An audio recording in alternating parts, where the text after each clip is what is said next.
We are GB News. We're right across this great nation. On TV, on radio, on digital. Absolutely everywhere. We don't talk down to you. We embrace all voices. With honest and civilised conversation. We're not part of the establishment. We're one of you. And we're only getting started. Join us on GB News, the People's Channel. Britain's news channel. Every morning from 6 o'clock, we'll wake you up with GB News Breakfast with all the stories you didn't know from the night before. So whether it's serious news, entertainment, or your own views from all over our great nation, we're here to kick off your day with a smile. The national media should be reflecting and reporting what's happening here. You will notice the northwestern accents.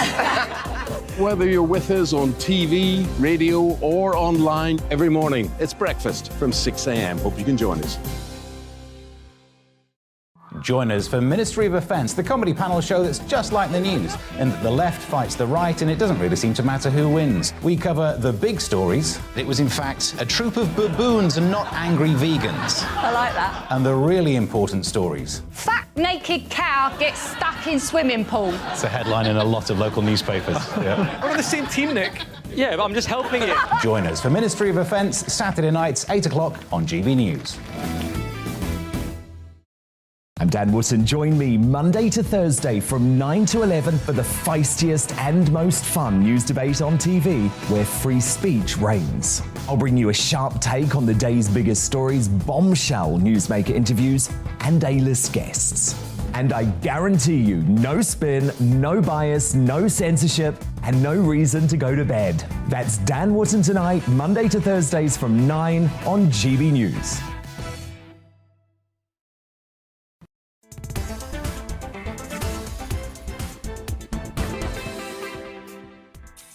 Hello, good afternoon. It is 4 o'clock. Welcome to GB News on TV, online and on digital radio. I'm Nana Akua, and for the next 2 hours, me and my panel will be taking on some of those big topics that are hitting the headlines right now. This show is all about opinion. It's mine, it's theirs, and of course it's yours. We'll be debating, discussing, and at times we will disagree, but no one will be cancelled. So joining me today is Lemit Opik and also Danny Kelly. Before we get started, let's get your latest news headlines.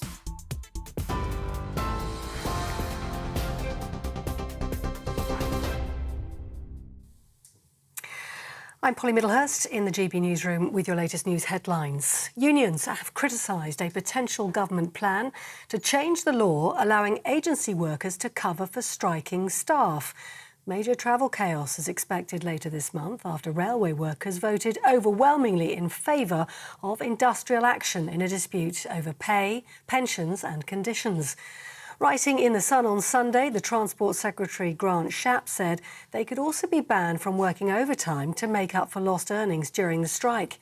RMT General Secretary Mick Lynch told GB News the government shouldn't keep changing the law. Well, it's illegal at the minute, isn't it? And Grant Shapps should defend the rule of law, but now he's threatening to change the law in order to break an industrial dispute. I don't think it'll have any particular effect. These regulations have been in place for a fairly long time. I think they were brought in by the Blair government, and they've been completely ineffective. People are using these in disputes already, which is against the law. So rather than saying that he's going to change the law every time he's at a disadvantage, what he should do is unshackle the companies and fund the railways correctly so that we can have a settlement to this dispute. In other news today, a former British soldier has been killed in Ukraine. Jordan Gatley's family say he was shot fighting Russian forces in the city of Severodonetsk. In a statement on social media, they described him as a hero, saying he went to the country to help. They added that both he and his team were proud of the work they were doing, describing it as dangerous but necessary. The government says legislation to scrap parts of the Northern Ireland Protocol will not break international law. Due to be introduced in Parliament tomorrow, the Northern Ireland Secretary Brandon Lewis says it will be both lawful and correct. The EU has already said changing the post-Brexit trade agreement could be a breach and there could be retaliatory action. Labour and Sinn Féin have criticised the move, but Mr Lewis told GB News the Good Friday Agreement will be protected and respected. Fundamentally, what is stopping the Northern Ireland Assembly and the executive getting back up and running. And at the moment, the way the protocol is working, the way the EU want to see it implemented, is fundamentally undermining the Belfast Good Friday Agreement that has given us now 24 years of peace and growing prosperity in Northern Ireland. We've got to fix that. It's damaging for businesses and for people in Northern Ireland, and we've got to fix it. So we will be laying out tomorrow, as we said we would do, we're going to lay out some legislation tomorrow that will resolve those issues with the Northern Ireland Protocol in a way that protects and respects the Belfast Good Friday Agreement. The Business Secretary has ordered an urgent investigation into petrol station operators. It follows concerns that some of them may be failing to pass on fuel duty cuts. In a letter to the Competition and Markets Authority, Kwasi Kwarteng said drivers are rightly frustrated that the 5 pence a litre reduction hasn't stopped prices rising. McDonald's has been rebranded in Russia after the fast food giant pulled out of the country over the Ukraine war. Under Russian ownership now, the first 15 restaurants have opened under a new name, which translates as Tasty and That's It. The relaunch was disrupted by a lone protester with a sign saying, "Bring back Big Mac." The food is said to taste the same, but any reference to the American company has been removed. And the Queen has become the world's second longest reigning modern monarch. The 96-year-old overtakes Thailand's king, who held the throne for 70 years and 126 days. Louis XIV of France holds the title for the longest reigning monarch, with a run of 72 years and 110 days.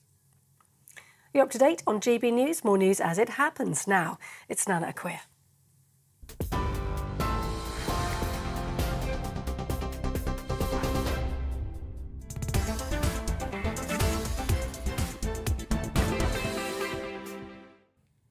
So it's just coming up to 6 minutes after 4 o'clock. You're with me. I'm Nana Akua. This is GB News on TV, online and on digital radio. Now, no matter what the government does to try to stop these dangerous illegal channel crossings, because they are dangerous and many people, including probably hundreds that we don't know about, have died attempting them. No matter what the government tries, a load of so-called well-meaning people pop up, many with vested interests, to tell us in this country what wicked, evil people we are to dare to put a stop to this. We've tried everything. We've negotiated with the French and given them a whole load of cash. That hasn't worked. Priti Patel suggested turning the boats back. Well, that went down like a lead balloon. Our own border force weren't comfortable about doing this or even finding a way as to how this could be done safely. Even Prince Charles apparently had something to say about it. Yesterday, it was reported that in private, he referred to the plan to send migrants to Rwanda as appalling. And now the United Nations Refugee Agency, or UNHCR, whom we gave £58 million funding to last year, are backing legal action to block the Rwanda policy. And you couldn't make this up. That, alongside a load of lawyers and refugee charities working together to block the first flight, is making a mockery of this latest idea. I'm beginning to think that there's something else going on. The people traffickers must be rubbing their hands with glee. It wouldn't surprise me if they had a hand in funding these legal challenges. So why are people so dead set against Rwanda? What is wrong with it? Would they be happier if we sent migrants to, say, America? Well, let's compare and contrast the two. People say that Rwanda has a terrible record for human rights abuse, so let's compare its use of capital punishment against the US. The Nation Master website says that Rwanda is ranked 17th in the world. America comes top. It's first. If we look at the murder rate, Rwanda comes 43rd, but the US is ranked 9th. And as for guns per 100 residents, Rwanda ranks 160th in the world, next to America, which, you guessed it, ranks first. Frankly, I'd feel safer in Rwanda. So what's behind this fear? Well, it's ignorant, isn't it? And, in my view, a level of racism. People looking on at Rwanda as though it is hell on earth, an archaic civilization of Neolithic individuals. But they haven't done their research, have they? Rwanda is part of the Commonwealth and is one of the few African countries that has agreed to the international conventions and continental frameworks that protect the human rights of all citizens. That's including the UN Declaration on Sexual Orientation and Gender Identity and the UN report on sexual orientation and gender identity LBGT populations. He's also a signatory to the 2011 United Nations statement condemning violence against LGBT people and has joined 9 other African countries to support LGBT rights. Natalie Elphickle, the Conservative MP for Dover, said channel crossings put lives at risk in the hands of dangerous criminal gangs.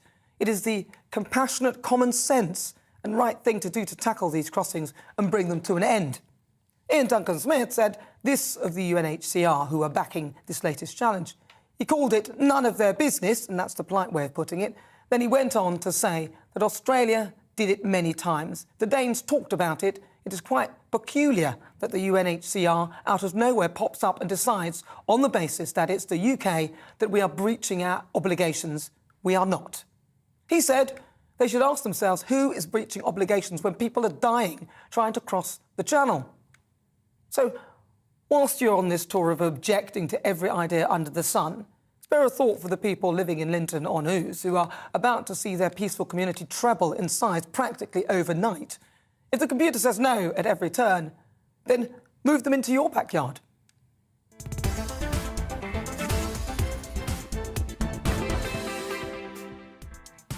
So before we get stuck into the debate, here's what else is coming up today.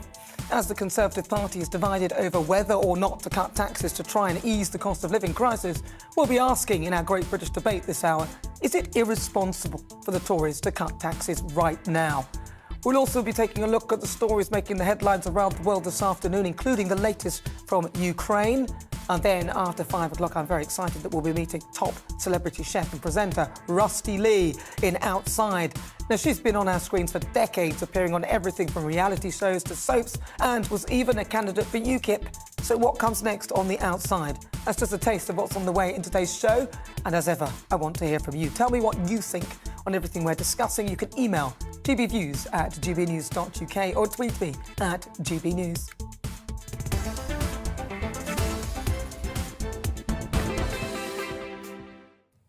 Right, let's get started. Let's welcome again to my panel broadcaster Danny Kelly.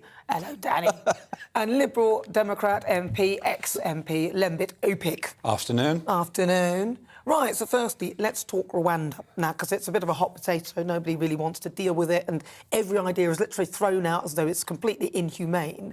I'm going to start with you, Lembit. What is your view on the policy itself? I think there are huge logistical issues with doing it. I'm not sure they can actually make it work. But in theory, there isn't anything terrible about it, unless, based on the statistics that I knew and you've talked about just now, we damn America.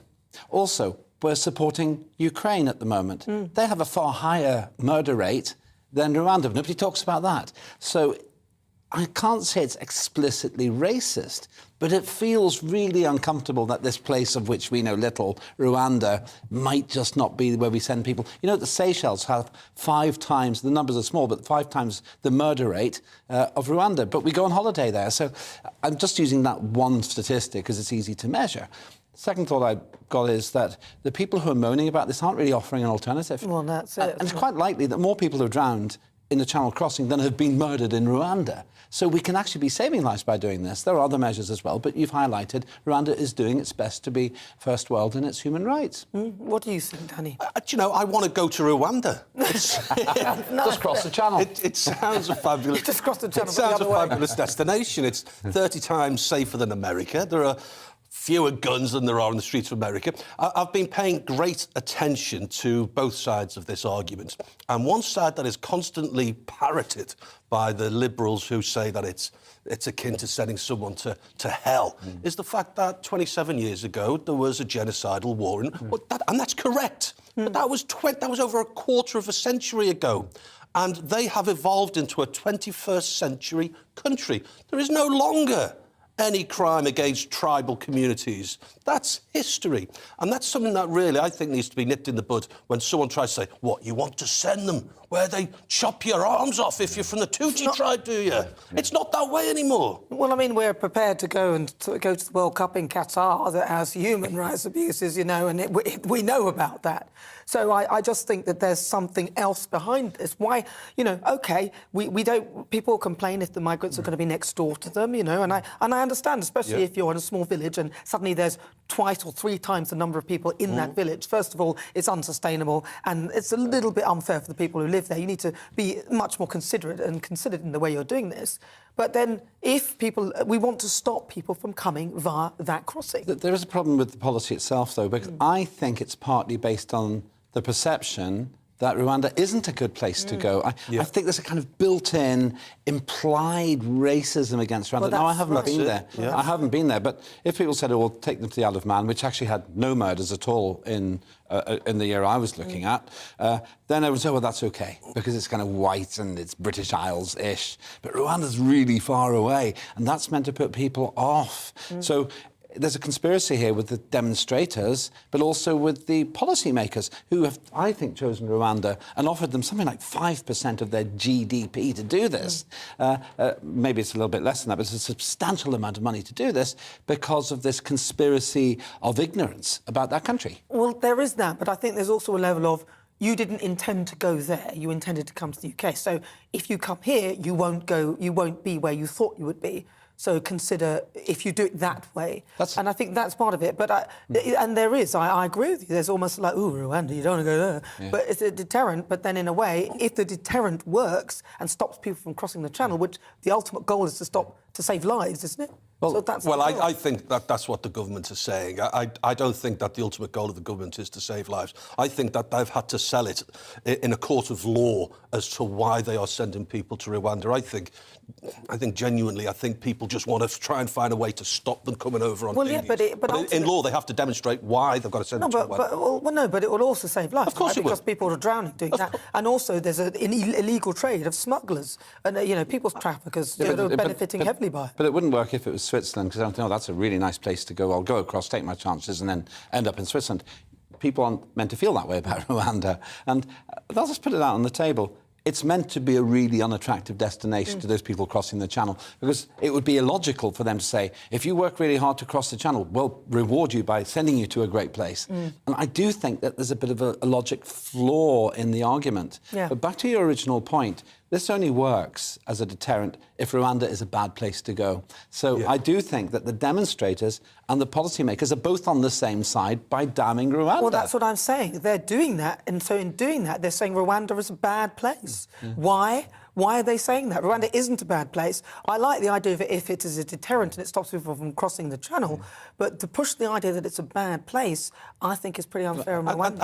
And the question is then, it's a Pandora's box. At what point do you say, OK, well, enough migration is enough? When do you actually turn the tap off? Because a lot of people on the left, and they object to the Rwanda scheme, so just ask them a simple question. OK, so what would you do? Tell me what you would do, because there are city centres that are becoming unrecognisable. Coventry City Centre, which is a 20-minute drive from me, there are areas in Coventry City Centre where there are young men of North African origin, culturally completely diametrically opposed to normal Coventry folk, and there are people who are frightened to go out. And that's not racism. That's just factual. Well, Liverpool itself... Yeah, but we sort of... we're tribal people, we have a kinship with people who share our culture. Yeah. And that's factual, it's not racism. No, I understand that, and I can understand that, especially if there's a level of ignorance you don't know about these people who seem different to you, so then your defences could be up.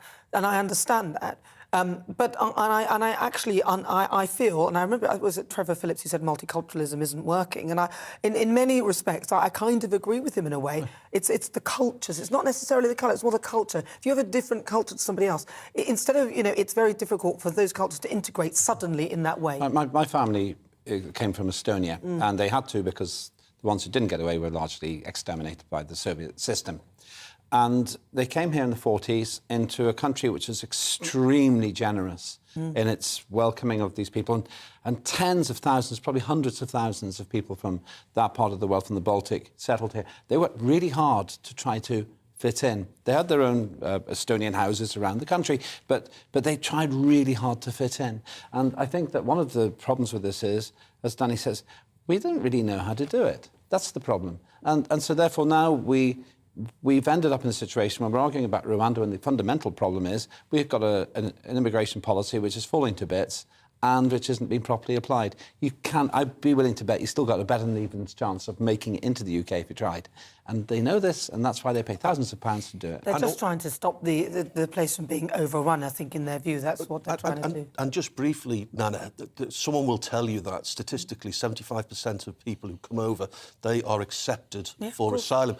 But are you honestly telling me they are not coached in what to say in order to be accepted for asylum? I think that's all part of it, isn't Of course it? We know that's all part of it. I mean, if you're saying that isn't, and anybody who thinks that isn't, I think it's a level of naivety. Naivety. It's right. Naivety, unfortunately, but that is the reality. You would know what you have to say to make sure that you come through, especially if you're doing it in an illegal fashion. So much so that I read an article the other week saying that the people who are going to be deported to Rwanda, they now want to go back home. Why do they want to go back to an unsafe country? It is working.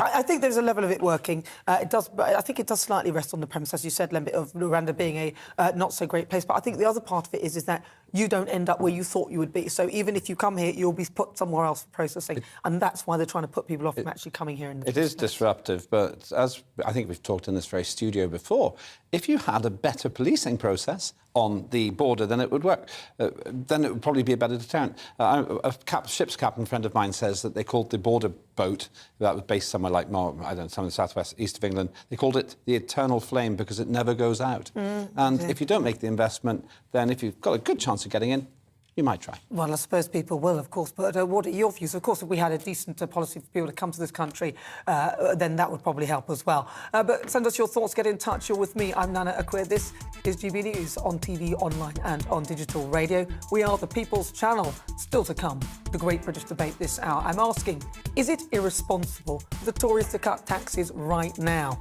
Send us your thoughts, gbviews@gbnews.uk. Tell us what you think. You can tweet us at GBNews, and I have got a poll up right now asking that question. Is it irresponsible for the Tories to cut taxes right now? Cast that vote, but first, we'll be back in a few moments.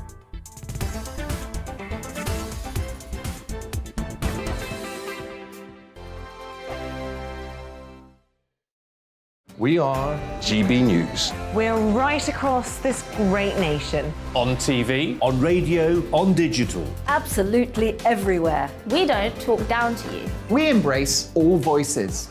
With honest and civilised conversation. We're not part of the establishment. We're one of you. And we're only getting started. Join us on GB News, The People's Channel. Britain's news channel. Every morning from 6 o'clock, we'll wake you up with GB News Breakfast with all the stories you didn't know from the night before. So whether it's serious news, entertainment, or your own views from all over our great nation, we're here to kick off your day with a smile. And the national media should be reflecting and reporting what's happening here. You will notice the northwestern accents. Whether you're with us on TV, radio, or online, every morning, it's breakfast from 6 a.m. Hope you can join us. Join us for Ministry of Offence, the comedy panel show that's just like the news, in that the left fights the right and it doesn't really seem to matter who wins. We cover the big stories. It was in fact a troop of baboons and not angry vegans. I like that. And the really important stories. Fat naked cow gets stuck in swimming pool. It's a headline in a lot of local newspapers. Yeah. We're on the same team, Nick. Yeah, but I'm just helping you. Join us for Ministry of Offence, Saturday nights, 8 o'clock on GB News. I'm Dan Wootton. Join me Monday to Thursday from 9 to 11 for the feistiest and most fun news debate on TV, where free speech reigns. I'll bring you a sharp take on the day's biggest stories, bombshell newsmaker interviews, and A-list guests. And I guarantee you, no spin, no bias, no censorship, and no reason to go to bed. That's Dan Wootton tonight, Monday to Thursdays from 9 on GB News.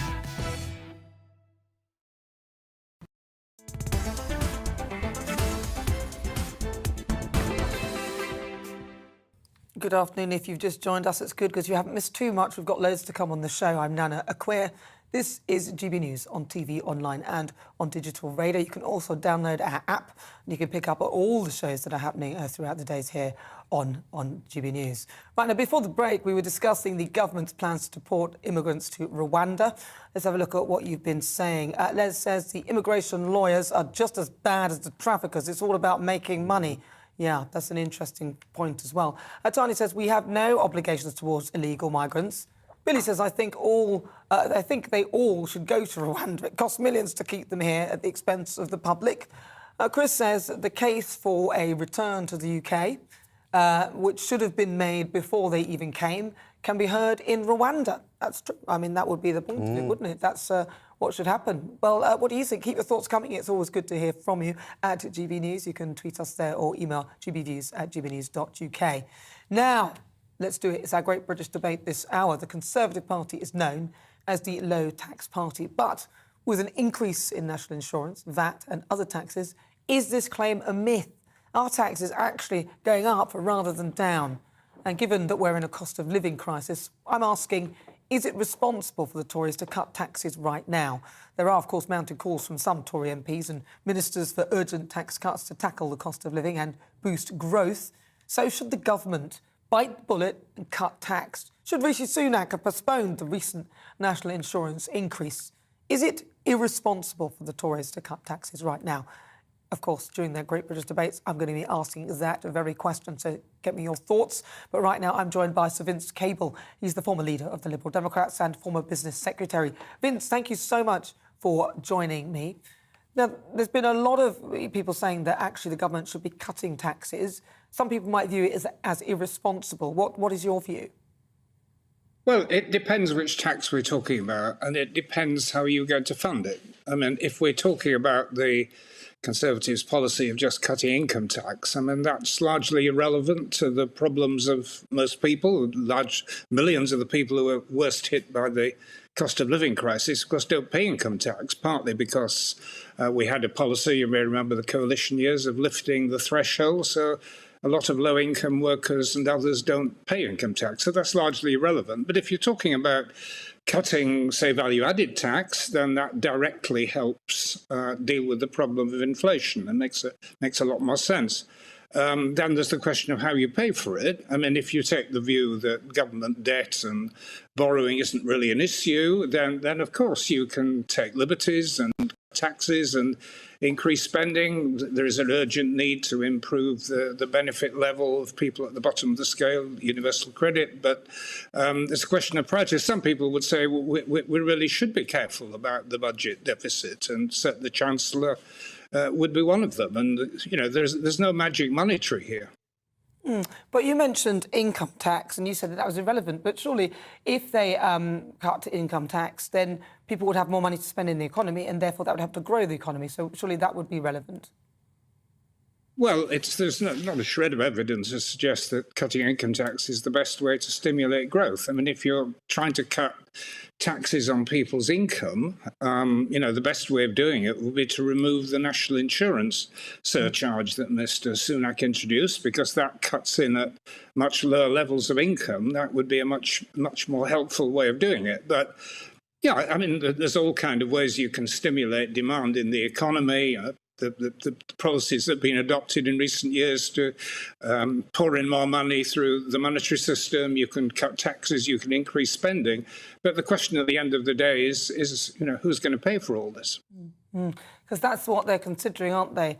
If they say, do cut the relevant taxes and create more spending in the economy, do you think that that's a sensible thing for them to do?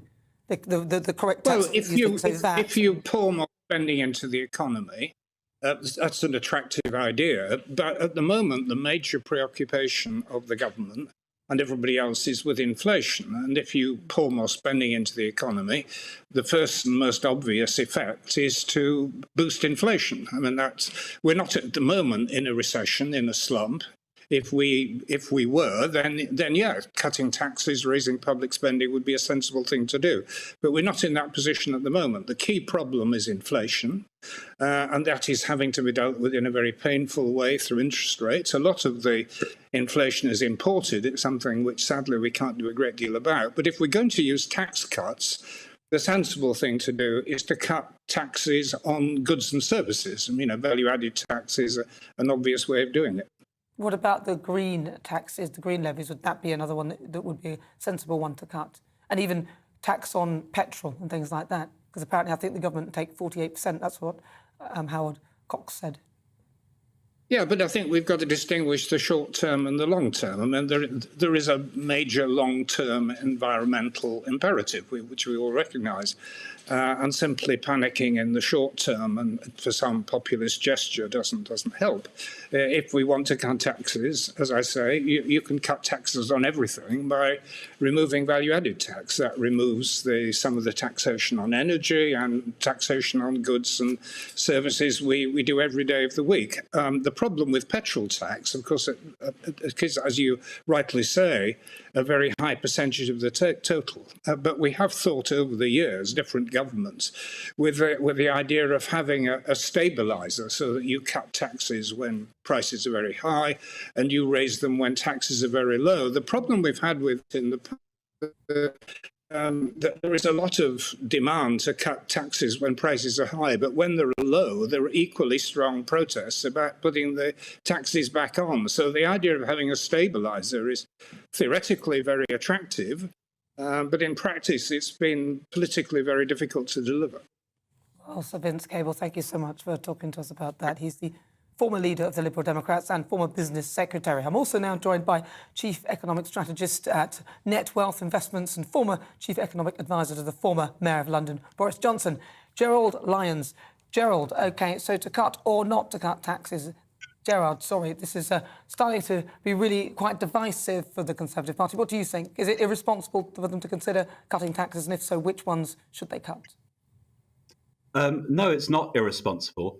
I think very much it comes back to a point raised by Sir Vince Cable just now. It's about where you think the economy is and the biggest challenge facing the economy. The economy clearly faces an inflation problem, and that's a legacy not only of imported inflation because of high oil prices, but the Bank of England has been very lax in monetary policy. But the economy doesn't just face an inflation problem. The economy is slowing significantly. Domestic demand is weakening. Consumer confidence is falling, and business confidence itself is very fragile. So because of that downside economic risk, the case for the government to actually relax fiscal policy, and fiscal policy is government spending and taxation, the case to relax fiscal policy is significant. Now, how can you relax fiscal policy? You can do it very much by cutting taxes. What we've seen this year with the Chancellor is that we've now had a succession of boosts, fiscal boosts. Some of those have yet to feed through. In particular, in a few weeks' time, we will see a very important feed through when the national insurance increase in terms of allowance takes place. So at the moment, you start to pay national insurance roughly if you earn £192 a week. In a few weeks' time, you'll start to pay it when you start to earn over £240 a week. It will be in line with income tax. So that's an important change. But coming back to your question, higher inflation is a challenge. Therefore, monetary policy needs to tighten. But the economy is weakening, looks very fragile. And that's why I think there's a significant case to ease fiscal policy and in particular to cut taxes. So you think that is the right thing to do. Now, this morning, Northern Ireland Secretary Brandon Lewis said that there should be a tax cut when we can afford it. When could the country afford it, given that we're in the middle of the cost of living crisis? Is now the time then? Right, there's three different aspects to this. First, we need, and we are seeing now, temporary, targeted and timely help to those people in difficulty to help with the fact that they can't pay their bills. And that's already been announced by the Chancellor. But the second aspect is the taxes on fuel. Now, strangely, a few weeks ago, the Chancellor announced the £400 increase for every household across the country, regardless of their income. I felt that he should have been aiming to cut the levy on fuel. For instance, at the petrol pump, he has extra VAT revenue because fuel prices are so high. He could temporarily suspend VAT on domestic energy. So temporary changes to reduce the cost or offset the cost of higher fuel prices is a second component. So first, to help people in difficulty. Second is to change taxes to offset higher fuel prices. But the third issue, which is very relevant to your debate, is about income taxes and also next spring's planned increase in corporation tax. I think the case for those being changed in terms of corporation tax not going up and income tax being cut is significant. When should they do it? If you believe there's an inflation problem, you'll wait till inflation has peaked. And therefore, the Treasury will probably feel more comfortable later this year. But because I think the economy is already weakening, I think there's a case to have that income tax cut now. But it seems that the Treasury, number 11 and number 10, can't agree on this. So I think the income tax cut will probably have to be delayed to the autumn. And then the question is whether the planned increase in corporation tax next spring is suspended or halted. So coming back to your question, I think there is a case to try and help the economy to prevent those downside risks. But there are a multitude of different taxes that can be tweaked or changed, some temporarily and some maybe immediately as well. All right, Gerard, thank you so much for that. That's Gerard Lyons. He's the Chief Economic Strategist at NetWealth. Thank you so much. And he's also the former Chief Economic Advisor to Boris Johnson when he was Mayor of London. Right, you're with me. I'm Nana Akua. This is GB News on TV, online and on digital radio. You can even follow us live on YouTube. After the break, we'll continue this debate about cutting taxes. You'll hear the thoughts of my panel and I'll share what some of you have had to say. But first, let's get your latest news headlines.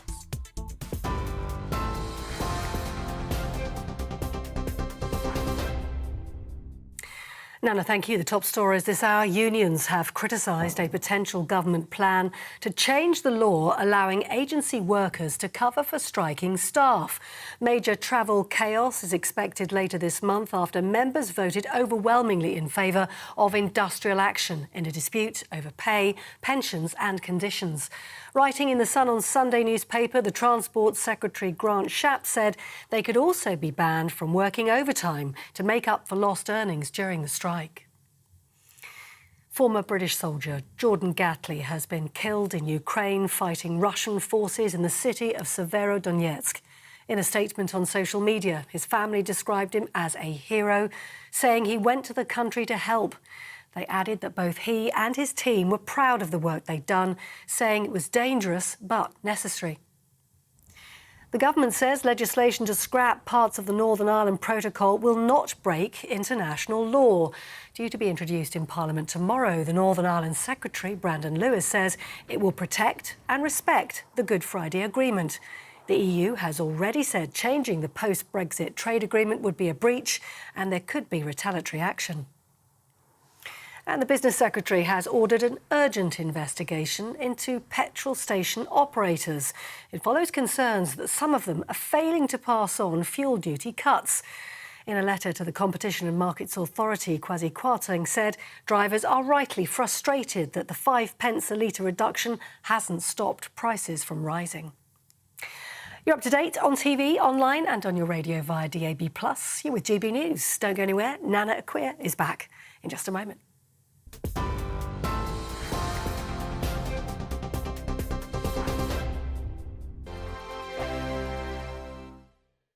We are GB News. We're right across this great nation. On TV, on radio, on digital. Absolutely everywhere. We don't talk down to you. We embrace all voices. With honest and civilised conversation. We're not part of the establishment. We're one of you. And we're only getting started. Join us on GB News, The People's Channel. Britain's news channel.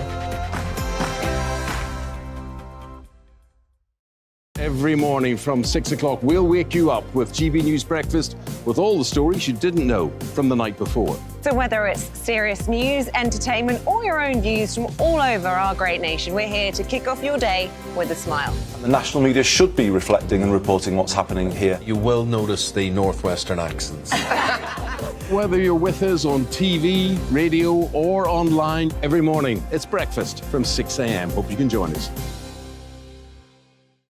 Join us for Ministry of Offence, the comedy panel show that's just like the news, in that the left fights the right and it doesn't really seem to matter who wins. We cover the big stories. It was in fact a troop of baboons and not angry vegans. I like that. And the really important stories. Fat naked cow gets stuck in swimming pool. It's a headline in a lot of local newspapers. Yeah. We're on the same team, Nick.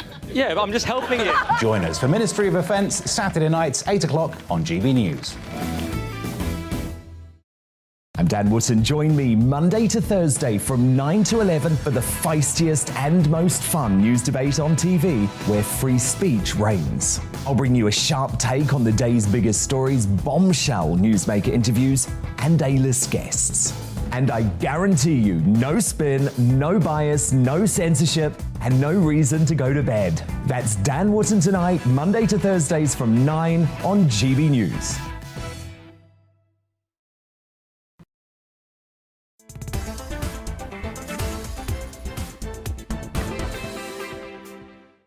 So it is 38 minutes after 4 o'clock. This is GB News on TV, online and on digital radio. I'm Nana Akua. Now we return to our Great British Debate this hour, and I'm asking, is it irresponsible for the Tories to cut taxes right now?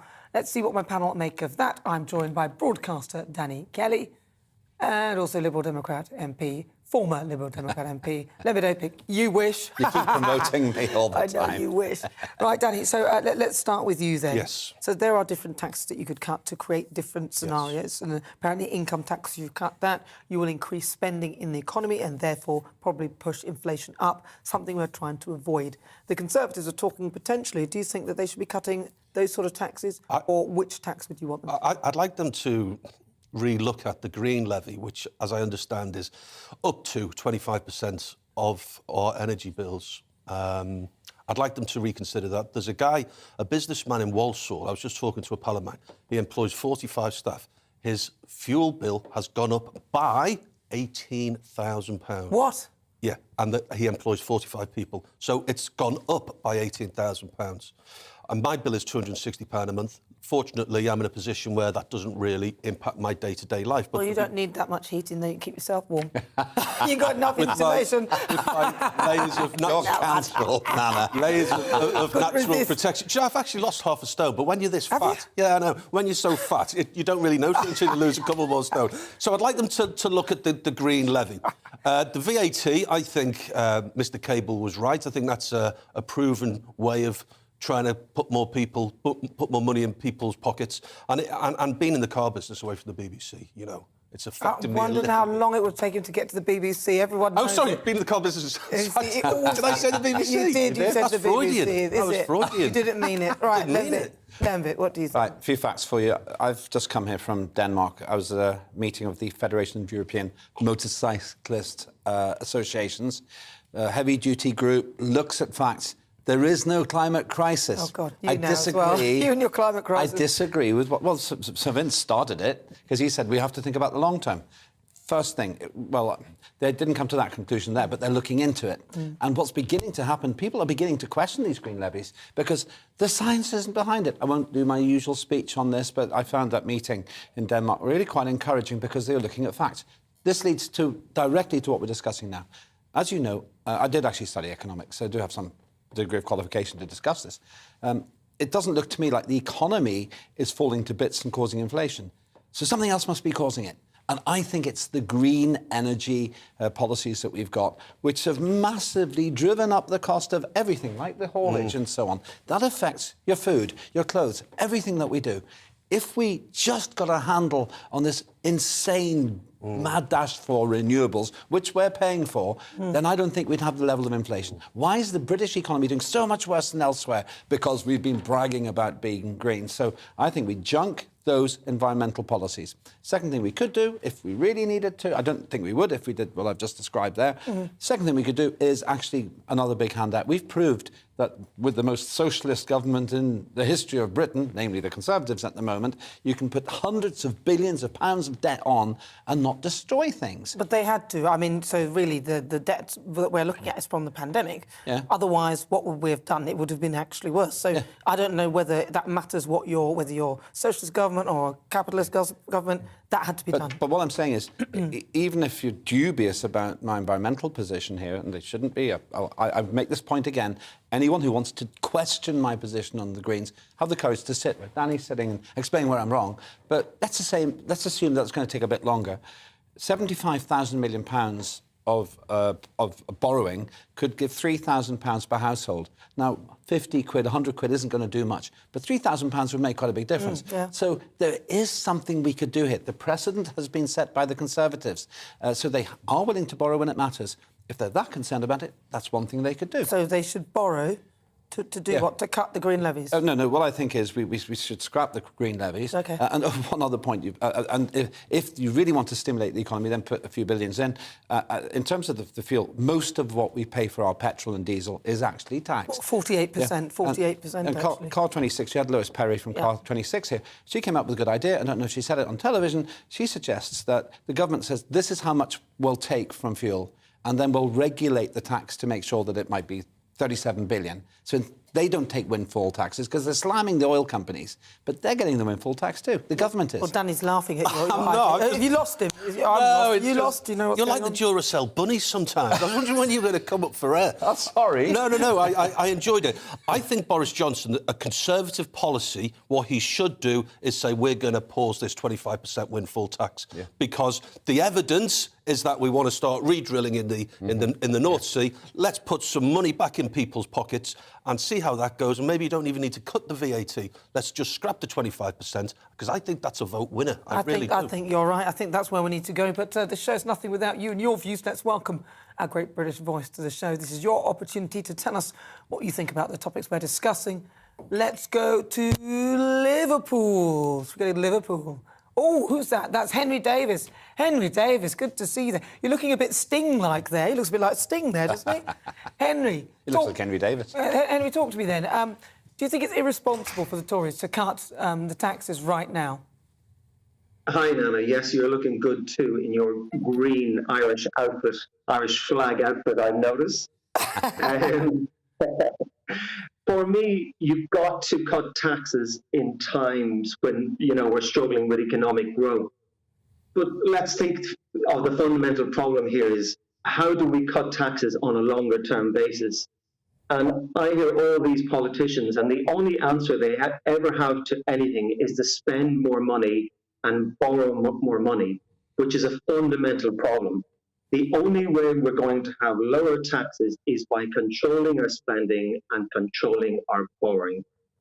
So does that mean that they should cut taxes then, or they shouldn't? I think they should. When we're struggling economically, tax cutting is a tool to stimulate growth. So the answer is yes. They should cut taxes. They're not being irresponsible. Henry Davis, thank you so much for joining us. It's lovely to talk to you. There's Henry. He's there in Liverpool. Right, well, we're just discussing tax cuts. Let's have a quick look at what you've been saying. James says, no cutting taxes. No, cutting taxes means greater purchasing power for us. We spend the money they earn from our spending, our own spending. Does that make sense to you? I want to read that again. So he says, no, cutting taxes means greater purchasing power for us. That makes sense to me. We spend the money they earn from our own spending. Not sure what he means by the second part. OK. Lorna, let's see what Lorna says. Lorna says tax should be cut now on fuel duty. It'll help lower inflation. When fuel is high, logistics charge more. Excellent. Here. John says we are in a cost of living crisis. It is only right to lower taxes. Let's see what Dave says. He said, no, it would be irresponsible to cut taxes now. No, it would be irresponsible to cut taxes now. He thinks it would be. I would cut tax on energy specifically. I think Danny made a great point about VAT. In terms of income tax, I just don't think that's big of a lever. I think I would cut income tax as well, actually. I think I would do that as well. But Sunak, he says Sunak bases his figures on the forecasts of the OECD, which are always gloomy. Yeah, and often they're wrong. Right, you're with me. I'm Nana Akua. This is GBNews on TV, online and on digital radio. Still to come, we'll be taking a look at the stories making international headlines in Worldview. But first, let's get a catch-up with the weather.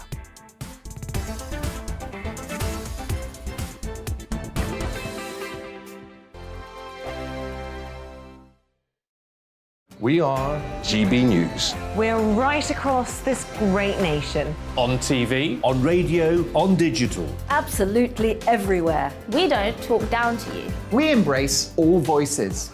With honest and civilised conversation. We're not part of the establishment. We're one of you. And we're only getting started. Join us on GB News, The People's Channel. Britain's news channel. Every morning from 6 o'clock, we'll wake you up with GB News Breakfast with all the stories you didn't know from the night before. So whether it's serious news, entertainment, or your own views from all over our great nation, we're here to kick off your day with a smile. The national media should be reflecting and reporting what's happening here. You will notice the northwestern accents. Whether you're with us on TV, radio, or online, every morning, it's breakfast from 6 a.m. Hope you can join us.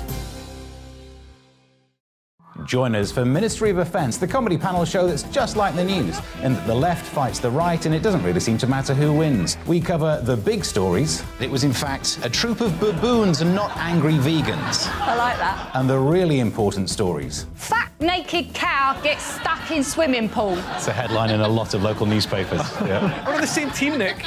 Yeah, but I'm just helping it. Join us for Ministry of Defence, Saturday nights, 8 o'clock on GB News. I'm Dan Wootton. Join me Monday to Thursday from 9 to 11 for the feistiest and most fun news debate on TV, where free speech reigns. I'll bring you a sharp take on the day's biggest stories, bombshell newsmaker interviews, and A-list guests. And I guarantee you, no spin, no bias, no censorship, and no reason to go to bed. That's Dan Wootton tonight, Monday to Thursdays from 9 on GB News.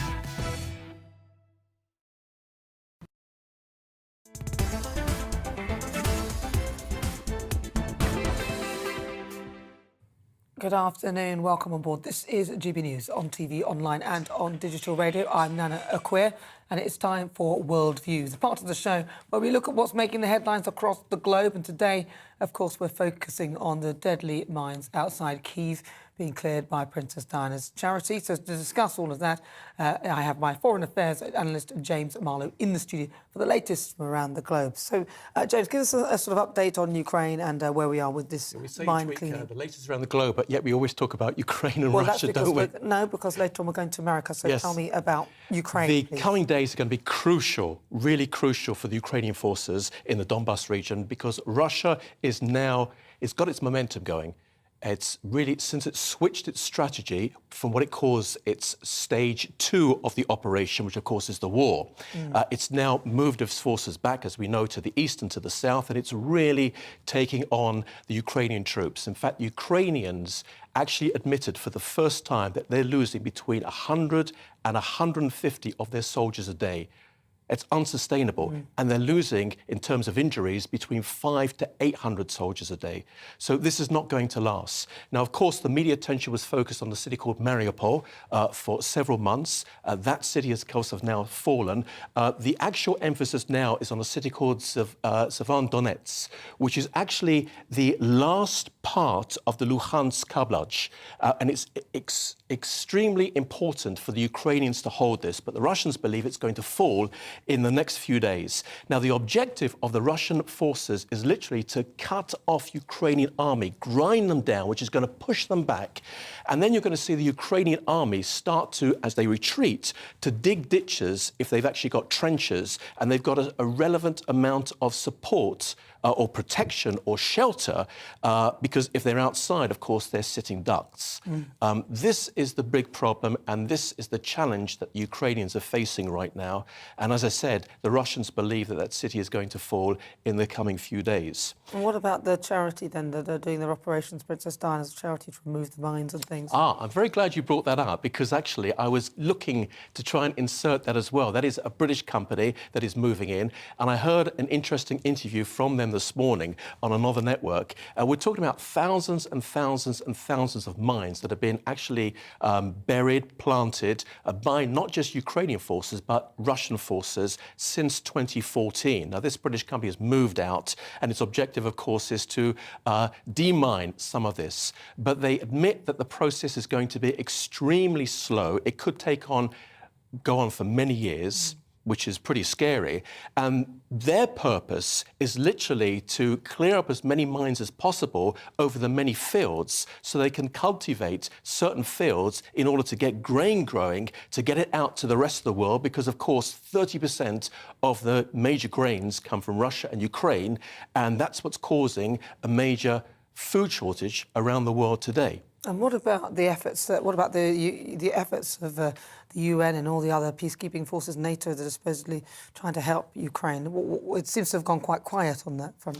It has gone quite quiet because there's nothing that they can actually do. The United Nations, unfortunately, spends a great deal of time debating, discussing, passing resolutions, whilst they're on huge salaries and even greater pensions as well. And they might occasionally fly someone in and fly someone out at huge expense, of course, to the United Nations, which, of course, 194 countries contribute to that money, including, of course, Great Britain.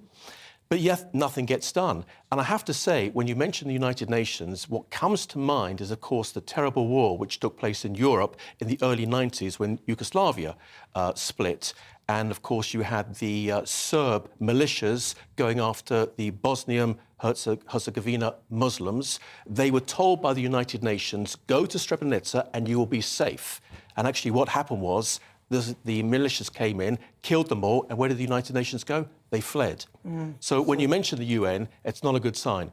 Dear. So, well, obviously this war will go on, and I mean, I'd love to see an end to it, but James Marlowe, thank you very much for joining me. Right, should we go off to the United States now and get an update, because now thousands of people rallied across America yesterday as part of the renewed push for nationwide gun control following the recent massacre of students and teachers at the elementary school in Texas.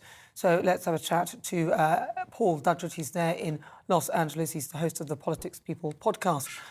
Paul, so how many people roughly took to this rally? Well, it was thousands in major cities across the US. So it wasn't just like one big rally. There was tens of thousands in Washington DC. You've got those photos coming up now, but they were right across the United States. I think Los Angeles was one of the few that missed out. So this was a huge series of marches yesterday. Attended. I think the final figure is a few 100,000 across several cities. And the National Rifle Association, they're very powerful, though, aren't they? Because the NRA, they're really, really powerful. What is the likelihood that there'll be some sort of gun control? Because as I understand it, there are some senators who obviously don't want to vote for any control of guns. I think it's ultimately unlikely. A bill was just passed the last couple of days in Congress to control for gun control, and that basically amounted to age limits on the purchase of automatic rifles, etc. I don't think it's going to get past the Senate. I think it's very telling that this is all happening just before the midterm elections in November. So, often before elections, you will have a great deal of political activity about a particularly, I think, liberal topic, and in the hope of galvanizing votes. But ultimately, this gun bill that passed Congress 2 days ago is not going to pass the Senate. So I don't think we're actually going to see major changes. Look, there are things to, if I can expand on it slightly, there are things to remember about this whole thing. This isn't Americans love guns. 20% of all guns that are currently in circulation were bought within the last 2 years. So this is, Canada's just declared a ban on gun sales, and their gun sales have gone through the roof. People want to own guns. People are feeling particularly unsafe at the moment in the United States, and they are certainly worried about government overreach. If you look at the Second Amendment, and I've got it, it's a very quick line, but the Second Amendment is a well-regulated militia being necessary to the security of a free state. The right of the people to keep and bear arms shall not be infringed. And this is constitutional. This is not just a pure law that, isn't it nice, let's all be agreeable. There is an actual line in the Constitution, the Congress, that shall not infringe the rights to own guns. And when you look at the actual statistics, one of the things that concerns me is that we ignore the fact that 38% of all gun deaths, 38% of all gun homicides are young black males. That's 38% every year. And it's black on black as well. 2% of the black on black, 2% of the population accounts for 38. Now, we don't see marches for those. Now, we see these awful incidents, and what happened in Uvalde was absolutely disgusting. But we talked about this just after, and the news was beginning to break and perhaps beginning to steer when it was being said that, look, law enforcers waited 45 minutes to enter.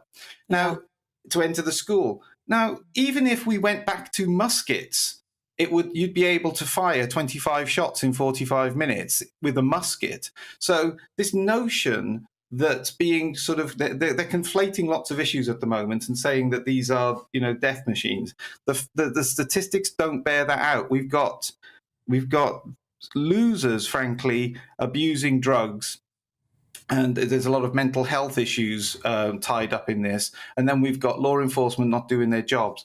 But Americans are very wise to this strategy of the attempt to repeal gun laws or change the Constitution. I don't think it's likely. I can't see anybody wanting to go into the election in November saying we're going to take away your gun rights, because I think that would, again, be a shellacking of the Democrats by the Republicans, because that's where it sort of breaks on a kind of But all they really wanted, I mean, they wanted a bit more gun control, didn't they? Which is what you said you don't think will get past the Senate. But Joe Biden, he made some impassioned speeches, actually. I was slightly impressed with him on just the few that he did on guns. And he, I mean, he was talking about it the way it is, as though it's madness. Is that just a soundbite from him? Does he know for sure that it's not going to get past the Senate anyway? So he might as well make it sound like he's talking tough, but he's not really. There's no real intention, and he knows it won't ever happen. Beautifully summed up, yes. I think he knows it can't ultimately pass. We're not animals over here. We understand that if you need an AR-15, even AR-15, by the way, doesn't mean automatic rifle. It means Armalite. But these AR-15s, if you need one of those, you're a bit of an idiot. We get that. The point is, it's like the Dangerous Dogs Act in Britain. You try legislating to preclude, we had this conversation before, a pistol, which is the most common weapon used in homicides. A semi-automatic pistol is semi-automatic, just like the AR-15 is. If you start legislating for what is a rifle, you will eventually be able to erode all guns. And so we do realize that if you need an AR-15, you're a bit of a loser. We get it. You don't need it for hunting, and it looks good or it looks cool. But that's a reason to alert the authorities if somebody buys one, not to preclude somebody from doing so. Well, listen, Paul, it's so good to talk to you. That is Paul Duddridge. He's there from the Politics People's podcast. Right, if you've just joined me, where have you been? This is GB News on TV, online and on digital radio. There's more to come in the next hour.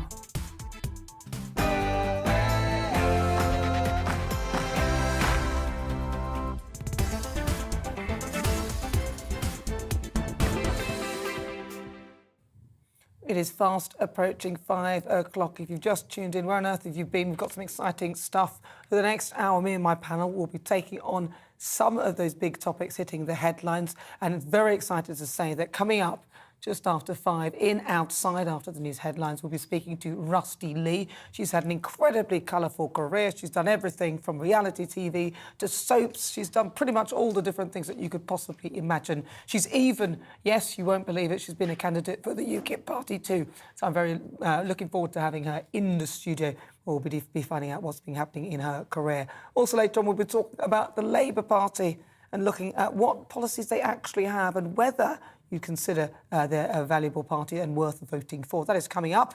If you've just joined us, this is GB News on TV, online and on digital radio. On the way are the news headlines with Polly Middlehurst.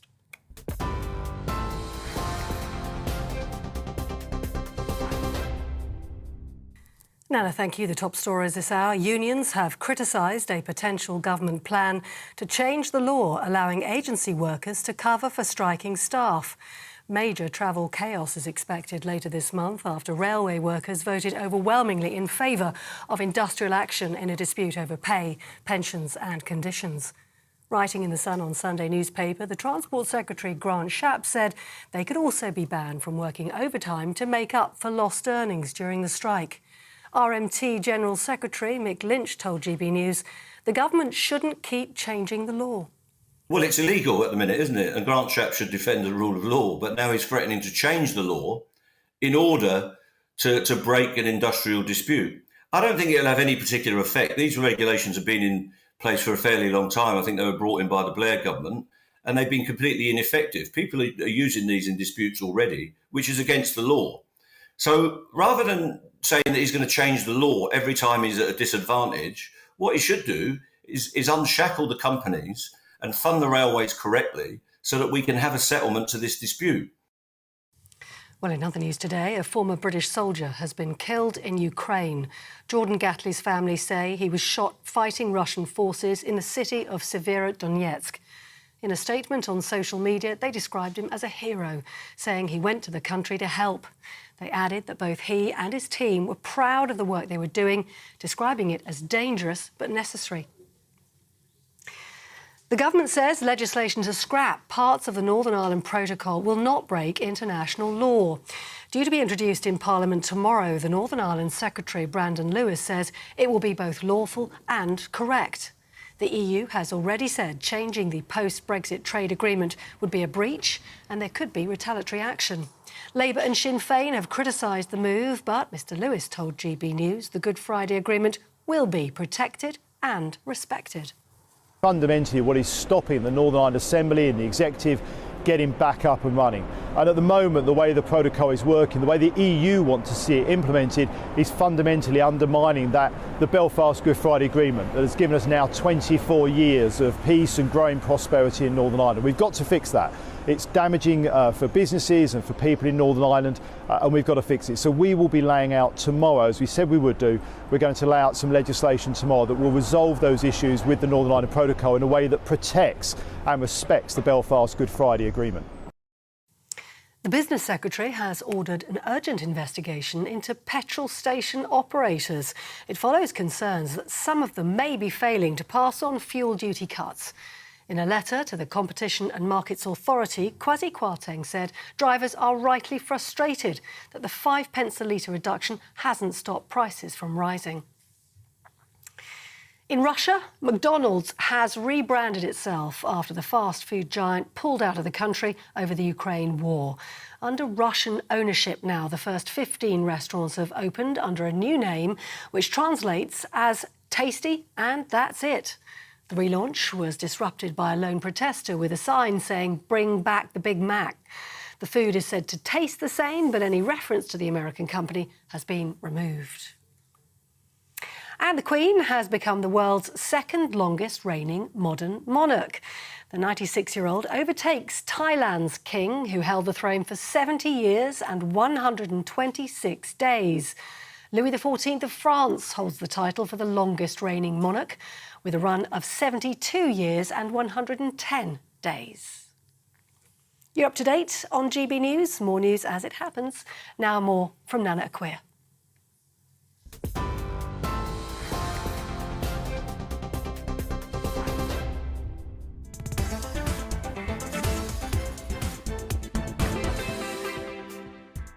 Good afternoon. This is GB News on TV, online and on digital radio. We are the People's Channel. I'm Nana Akua, and for the next hour, me and my panel will be taking on some of those big topics that are hitting the headlines right now. This show is all about opinion. It's mine, it's theirs, and of course it's yours. We'll be debating, discussing, and at times we will disagree, but no one will be cancelled. So joining me today is broadcaster Danny Kelly and former Liberal Democrat MP Lembit Opik. Now, still to come each Sunday at 5, I'm joined by a celebrity, former MP, or someone who's had an extremely interesting career to take a look at life after the job. We talk highs, lows and lessons learned and what comes next on the outside. So on the outside, we'll be speaking to TV chef and personality Rusty Lee. She'll be talking about her life, love of food. Oh, I love food. I'm so glad she's here. Now, that's coming up in my second Great British Debate this hour. I'll be asking, would you trust the Labour Party with the economy? The Shadow Chancellor, Rachel Reeves, says that the Labour Party is confident that it can win the battle to be seen as the party of economic competence. But how? She added that the Chancellor Rishi Sunak should never have increased national insurance contributions earlier this year, but would have Labour had done the same if they had been in government? That's the question. What do you think? Do you trust them with the economy? And in our Supplement Sunday, at the end of the show, we'll be looking at the quirky, the comic, and quite frankly, left-field stories in today's newspaper supplements. If you want to get in touch with the show, it's at GBViews at gbnews.uk. You can tweet me at GBNews.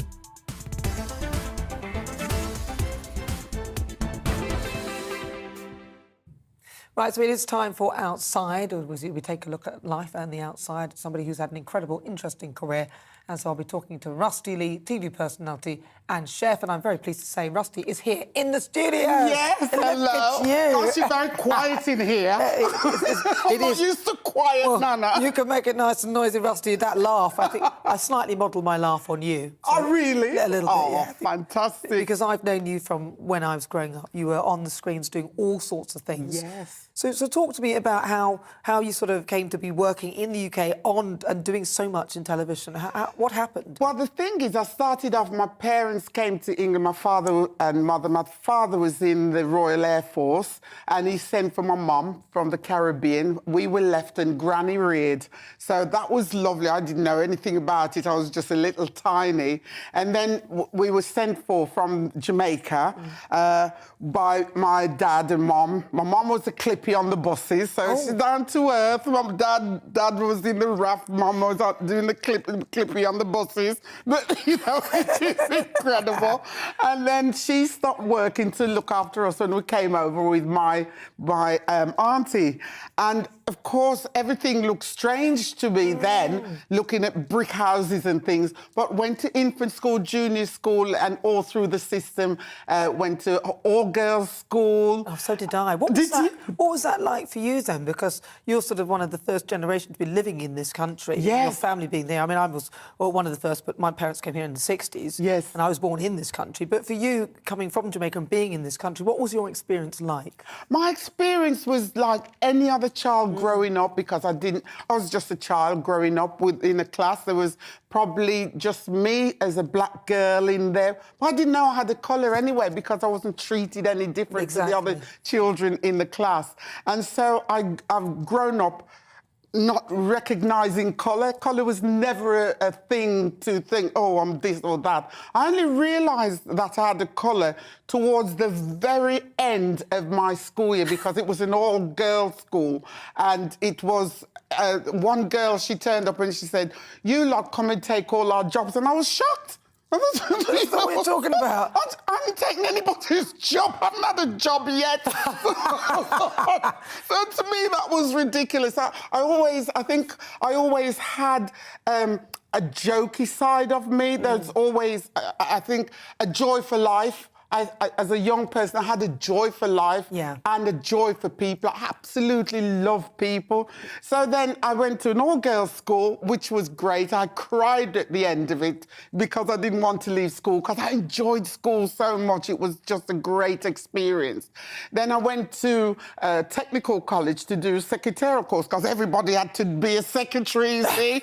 And I had never even seen a typewriter. And I was put on this... So I went to this technical college in Handsworth Technical College, and I landed up in a classroom, sat on the back with a blank typewriter. I had no idea what a typewriter looked like. I wanted to be a secretary, because everybody wanted to be a secretary. So I went on this blank typewriter, and the days when they were typing like this, you know, to the music, because you were tick, tick, tick, tick, tick, then they'd go ping, and you throw the carriage that way, and then you start typing again.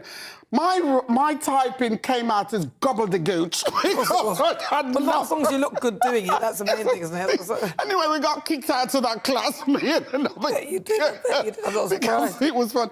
But so I had joy, and then I left that, and my forte really was I enjoyed singing and cooking, so there was a mixture. So I used to then do singing with my sister. Used to do the clubs and go singing around the clubs. And yes, and so I thought I was going to be a famous singer, to be honest. I used to win singing competitions all over the country, best girl singer and all this sort of stuff. And then my father, we had a bakery, and my father said, "You've got to get a proper job." So because we had a bakery, I went to the College of Food in Birmingham, and I trained as a master baker. You've got to say that slowly. I understand why you did it that way, Rusty. No, that's what I did. So it meant I knew about production bakery and mainly you could become working patisserie. So you're doing cakes and and cake decoration, which I love very much. So lots of cakes and making them and the reasons why things happen. So that was fabulous. Then I decided, after leaving the college, landed up opening the first ever silver service Caribbean restaurant in UK. Oh, wow. So it was fabulous. A lovely, lovely restaurant. We had everybody coming to the restaurant. And one of the people who came to the restaurant was someone called Stephanie Silk from Pebble Mill at One. She was the producer. Pebble Mill, I remember that. Pebble Mill at One. I remember that. I landed up having from doing we were doing Chris Tarrant was doing the usual weekly show on Central TV, and I went up the Soho Road with him once, and he went to Bite a Pepper, and I was going da. So people recognised me from that, and they kept on inviting me back to do this Central programme. So we did that programme, and then I was invited by Stephanie Silk for Pebble Mill at One, and the lovely I was on there. I was heavily pregnant at the time, and Morecambe and Wise. Yeah, Morecambe and Wise. Eric was on the show, and he played me up. That was my first real TV thing, and he played me up all the way through. Rusty, I loved you and all this. And he played me up, but I could handle it because I'd been doing the clubs, singing and going all over. So he apologised to me and sent me a book signed, which was lovely. And from there, it moved on to being invited to go to TVAM. Gosh. And TVAM, when I was there, and you know, lovely Anne's here. Anne has it, that lovely Anne Diamond, that I was there before Anne. Just so you know, Anne. Bless her. And so I did that, and I was doing that with the lovely Chris Tarrant. And then Michael and Mary Parkinson took over, and they were presenting, and they were lovely. They said, Rusty's a star, treat her as one. And that was a lovely thing to say. So I was there for about 8 years and was working doing that. And then I got Game for a Laugh. I know, you've done so much, Rusty. Which was incredible, with the fabulous Jeremy Beadle. Absolutely amazing. He was fantastic. Just a wonderful, down-to-earth, lovely, lovely man, and his lovely wife, Sue. And we became really good friends in that. So I did that. So it's just been an amazing... Was Game for a Laugh the one where they'd sort of say your car would disappear, and then somebody would say, "Is there any chance of a cup of tea, madam?" I used to love that. That was so funny. You'd suddenly go, "Where's my car?" They'd lose their car, and then somebody'd say, "Fancy a cup of tea?" And you'd be like, "Where's my car?" I love that. They always did that. That was Jeremy. Jeremy planned to have... to get people to a state where they don't know, so angry, and then when he'd turn up, he would, you know, the people would look at him and not quite sure, because he would be dressed up in all these different things, and they'd look at him and think, "Is this real?" And then they would get it, and then the relief was phenomenal, you know. So those were fabulous times and lovely things to do, and meeting so many people. And I bet you even did a bit on EastEnders, weren't you, on EastEnders? Brief bit there. I did. So I did acting as well. So I do acting as well. Yeah, so I was on EastEnders as, I think, Pearl, Auntie Pearl. Auntie Pearl. From Birmingham, of course. And I enjoyed that very much. Yeah. It was tremendous. You know, doing that. I've been in Benidorm as well. Oh, yeah, you've literally done all the things. Have you done Strictly yet? No, I went to do Strictly, and then it didn't happen. And they thought I did really well, and then they said the mix wasn't quite right, but who knows how the mix should be. I know what making a cake, you need to put all the ingredients in. Obviously, it didn't make what they wanted, however.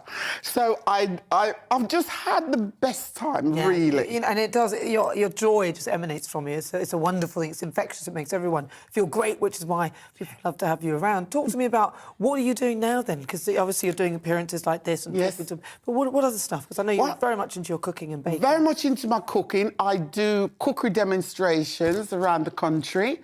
Just came back from Doncaster the other day, did the Doncaster Cookery cooking show. And then I came back and I was on the bus with the Golden Oldies, I think. On the Jubilee bus? On the Jubilee bus on the last Sunday, and was privileged to be on the stage to sing God Save the Queen, and being on with Cliff Richards and people like that, singing away, and Wayne Sleep, and meeting up with all these lovely people that I haven't seen for ages, you know, lovely Tessa Sanderson, and lovely people like that were there. You know, people that you meet along the way, but you don't get to see all the time. And they were all there. It was a magnificent experience. Absolutely unforgettable, fabulous. And amazing as well. Our Queen, isn't she? Fantastic. Yes. 70 years. She's amazing. What a fantastic woman, right? What an example. She's a total example. And what is so great is that my mother was named after the Queen, you see. My mum was named, she's the Eugene Elizabeth, and she was named after the Queen. So it just resonates really beautifully with me. My mum would have been so proud, you know, that I was on that stage with everybody, you know, singing. It was fantastic, an experience that I'll never forget, ever. Yeah, and one that we're very grateful to be part of. Yes, she's been amazing. There won't be another one like that for some time. She has been a great mother, great grandma, and she's had to put up with so much. My goodness, you know, we all have our own problems and different things in our lives which is sent to try us, all these things. But she's had her fair share. Especially in the last few years. Yes. God. And being under the microscope to, you know, we have our problems and at least we can shut the door behind it. But her problems are magnified, and it not just stays in the UK, but it goes worldwide. Yeah, it's global. And so she has been amazing. She really has. And, you know, hats off, and every thanks to her for what she's done. And for the people who say, oh, she hasn't done this, think on. Absolutely, to the business and things that she brings to the country, and God bless her. God bless the Queen. Yes. Well, Rusty, look, it's such a pleasure to talk to you. Nana. If people want to sort of catch up with something you're doing, or is there somewhere they can go and find out more about what you're doing? Well, the thing is, I go on cruises and I do cookery demonstrations on cruises. I was going to the Caribbean for a month. Unfortunately, the first time ever, the ship was turned back. Oh, God. That's not fair. And then recently I did another Caribbean cruise on Sky Princess, which was beautiful. And that was so magnificent ship, and I believe I'm going to be back on that again. And I'm doing different shows. So I do not only the cooking, but I do singing and entertaining and acting. So you don't know where you might find me. Well, hopefully we'll find you on this show. You can do a song for us at some point. Oh, I'd love to be here. I'd love to be here. Perhaps I'd do a little cooking show or something. That'd be lovely. Well, it's Healthy Eating Week actually next week, so perhaps we can come over to we'll come and do a little film with you there. That would be lovely. Rusty, thank you so much for Nana, it's been a pleasure, and lots of love to you and your audience. Thank you so much. That is the fabulous Rusty Lee. Come on, she's brilliant, isn't she? If you've just joined me, this is GB News on TV, online and on digital radio. On the way, so much. The Chancellor, Rishi Sunak, the Shadow Chancellor, Rachel Reeves, says that Labour is confident that they can win the battle to be seen as the party of economic competence. So I'm asking, would you trust Labour with the economy? Don't go anywhere, that's on the way next.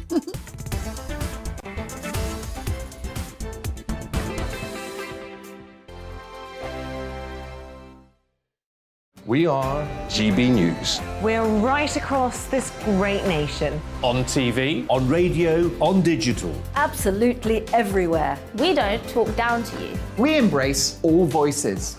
With honest and civilised conversation. We're not part of the establishment. We're one of you. And we're only getting started. Join us on GB News, the People's Channel, Britain's news channel. Every morning from 6 o'clock, we'll wake you up with GB News Breakfast with all the stories you didn't know from the night before. So whether it's serious news, entertainment, or your own views from all over our great nation, we're here to kick off your day with a smile. The national media should be reflecting and reporting what's happening here. You will notice the northwestern accents. Whether you're with us on TV, radio, or online, every morning, it's breakfast from 6 a.m. Hope you can join us. Join us for Ministry of Offence, the comedy panel show that's just like the news, in that the left fights the right and it doesn't really seem to matter who wins. We cover the big stories. It was, in fact, a troop of baboons and not angry vegans. I like that. And the really important stories. Fat naked cow gets stuck in swimming pool. It's a headline in a lot of local newspapers. Yeah. We're on the same team, Nick. Yeah, but I'm just helping you. Join us for Ministry of Offence, Saturday nights, 8 o'clock on GB News.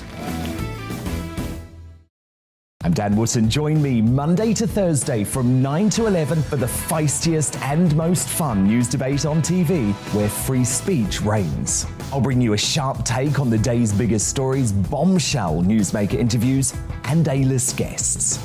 And I guarantee you, no spin, no bias, no censorship, and no reason to go to bed. That's Dan Wootton tonight, Monday to Thursdays from 9 on GB News.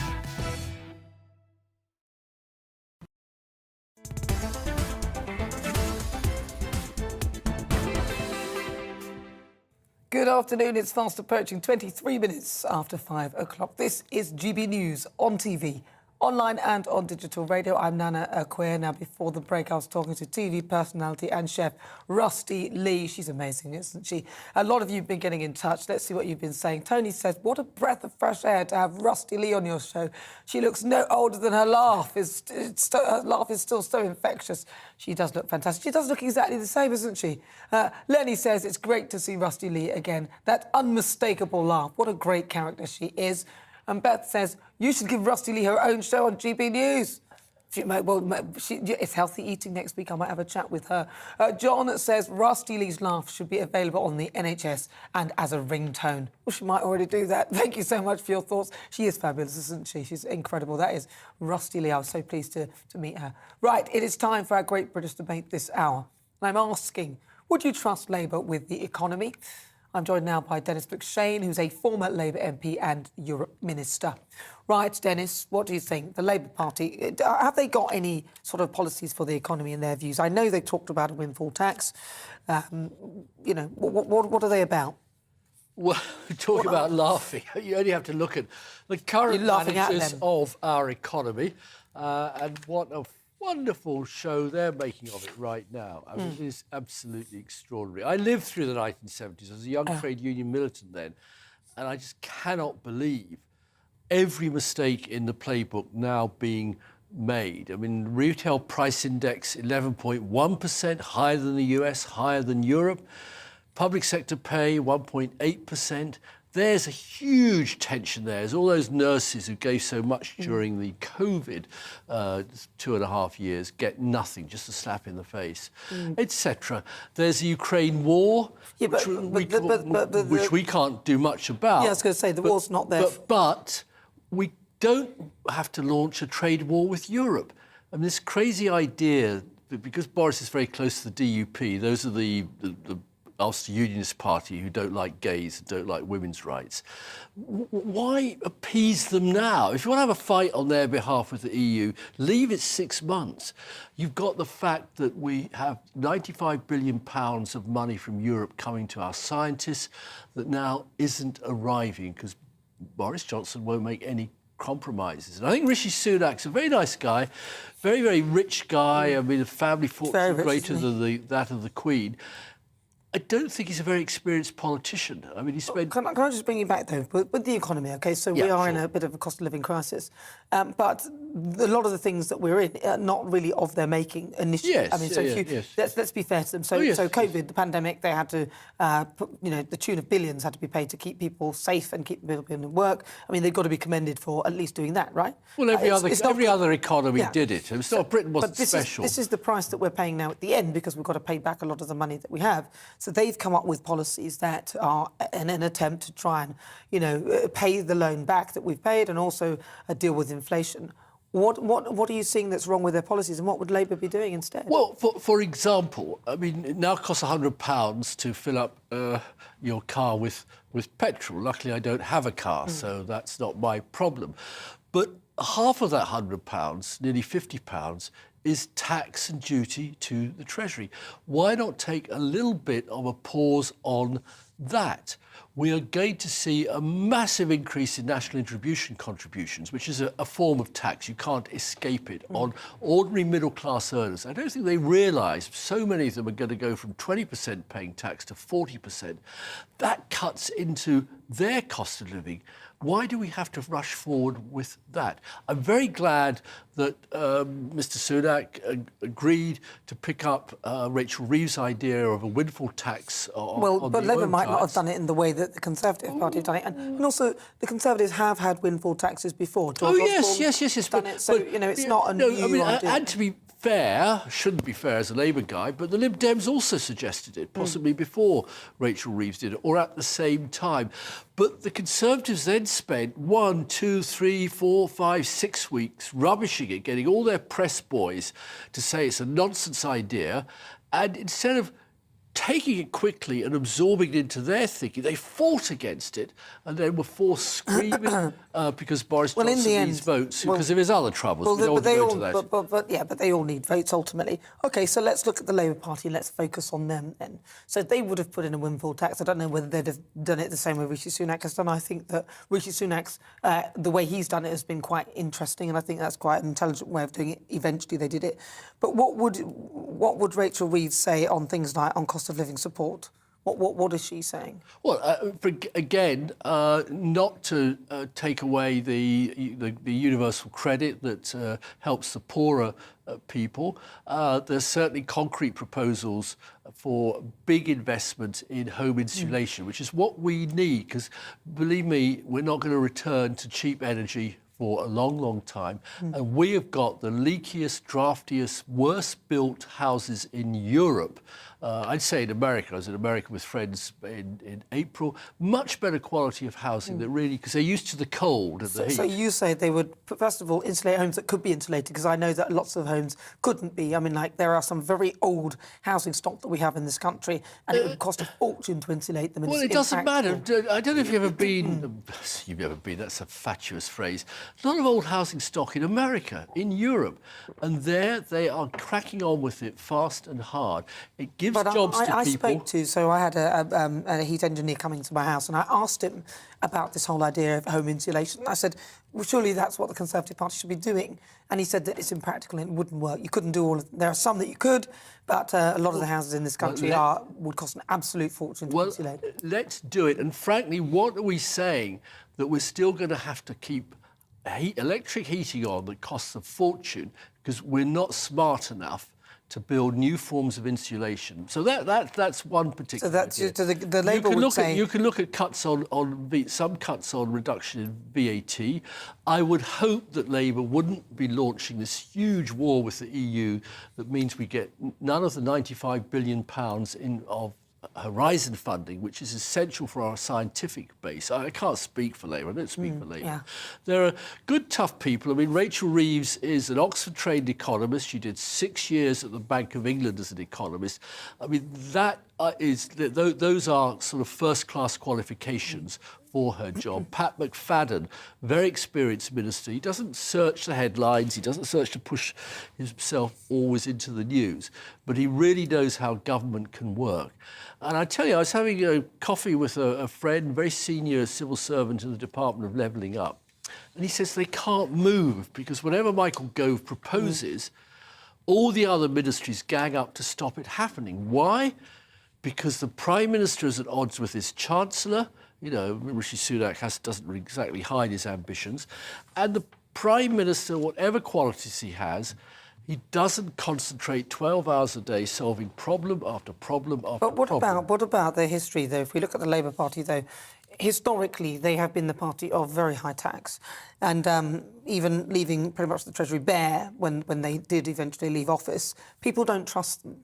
So well, look, you say that. I mean, I remember the 1997 election, driving up to my constituency and seeing giant notices, bold posters all over the country.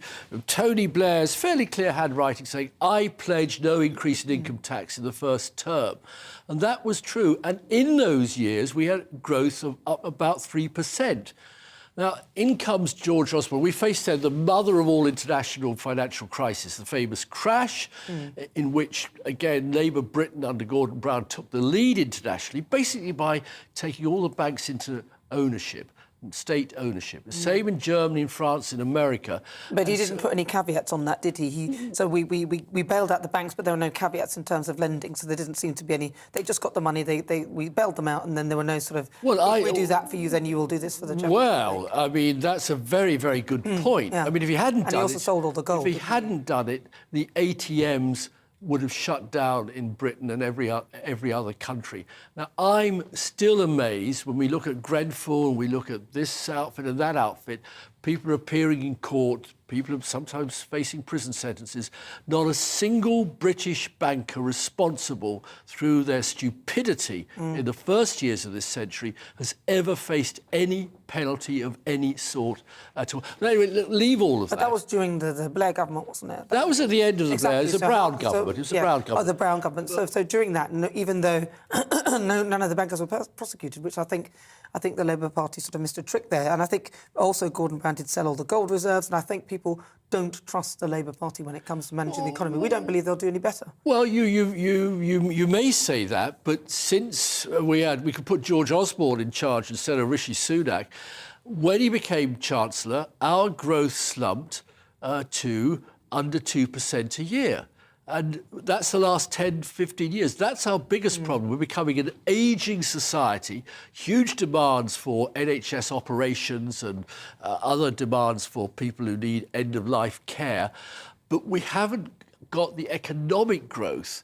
Brexit's going to shrink the economy by 6%. Well, not necessarily. I mean, look, they say it might do, but it depends if we can get those trade deals. Listen, Dennis, we are running out of time. It's so good to talk to you. I could talk to you for ages. Huge pleasure. It's lovely to talk to you. That is, of course, Dennis McShane. He's the former Labour MP and Europe Minister. You're with me, I'm Nana Akua. This is GB News on TV, online and on digital radio. Coming up, we'll continue our Great British debate this hour. I'm asking, would you trust Labour with the economy? You'll hear the thoughts of my panel, but first, let's get your latest news headlines.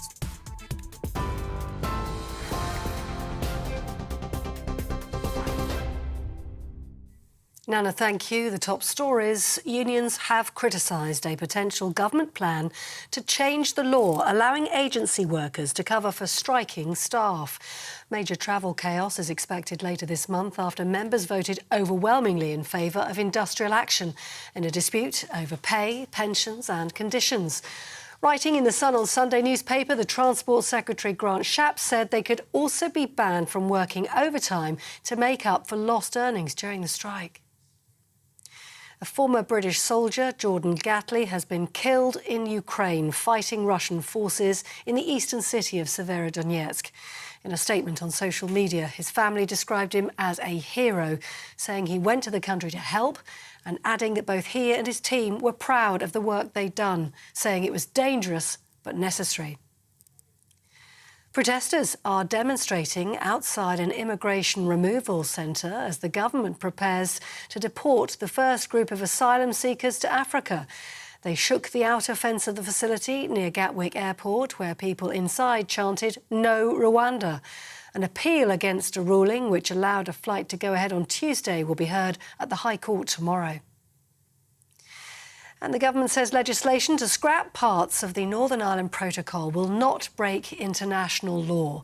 Due to be introduced in Parliament tomorrow, the Northern Ireland Secretary, Brandon Lewis, says it will protect and respect the Good Friday Agreement. The EU has already said changing the post-Brexit trade agreement would be a breach and there could be retaliatory action. The Business Secretary has ordered an urgent investigation into petrol station operators. It follows concerns that some of them are failing to pass on fuel duty cuts. In a letter to the Competition and Markets Authority, Kwasi Kwarteng said drivers are rightly frustrated that a 5 pence a litre reduction hasn't stopped prices from rising. You're up to date on TV, online and on your radio via DAB+. This is GB News. Don't go anywhere. Nana Akua is back in just a moment.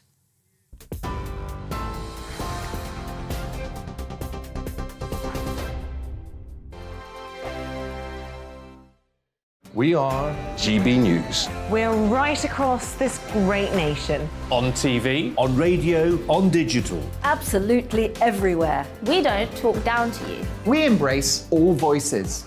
With honest and civilised conversation. we're not part of the establishment. We're one of you. And we're only getting started. Join us on GB News, The People's Channel. Britain's news channel. Every morning from 6 o'clock, we'll wake you up with GB News Breakfast with all the stories you didn't know from the night before. So whether it's serious news, entertainment, or your own views from all over our great nation, we're here to kick off your day with a smile. The national media should be reflecting and reporting what's happening here. You will notice the northwestern accents. Whether you're with us on TV, radio, or online, every morning, it's breakfast from 6 a.m. Hope you can join us.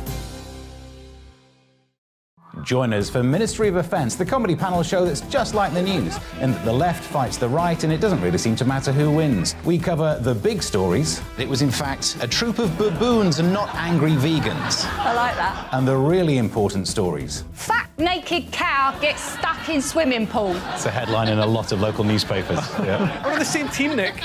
Yeah, but I'm just helping you. Join us for Ministry of Defence, Saturday nights, 8 o'clock on GB News.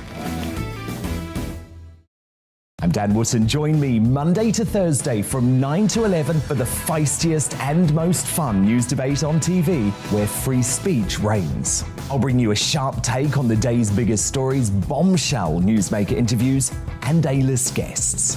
And I guarantee you, no spin, no bias, no censorship, and no reason to go to bed. That's Dan Wootton tonight, Monday to Thursdays from 9 on GB News.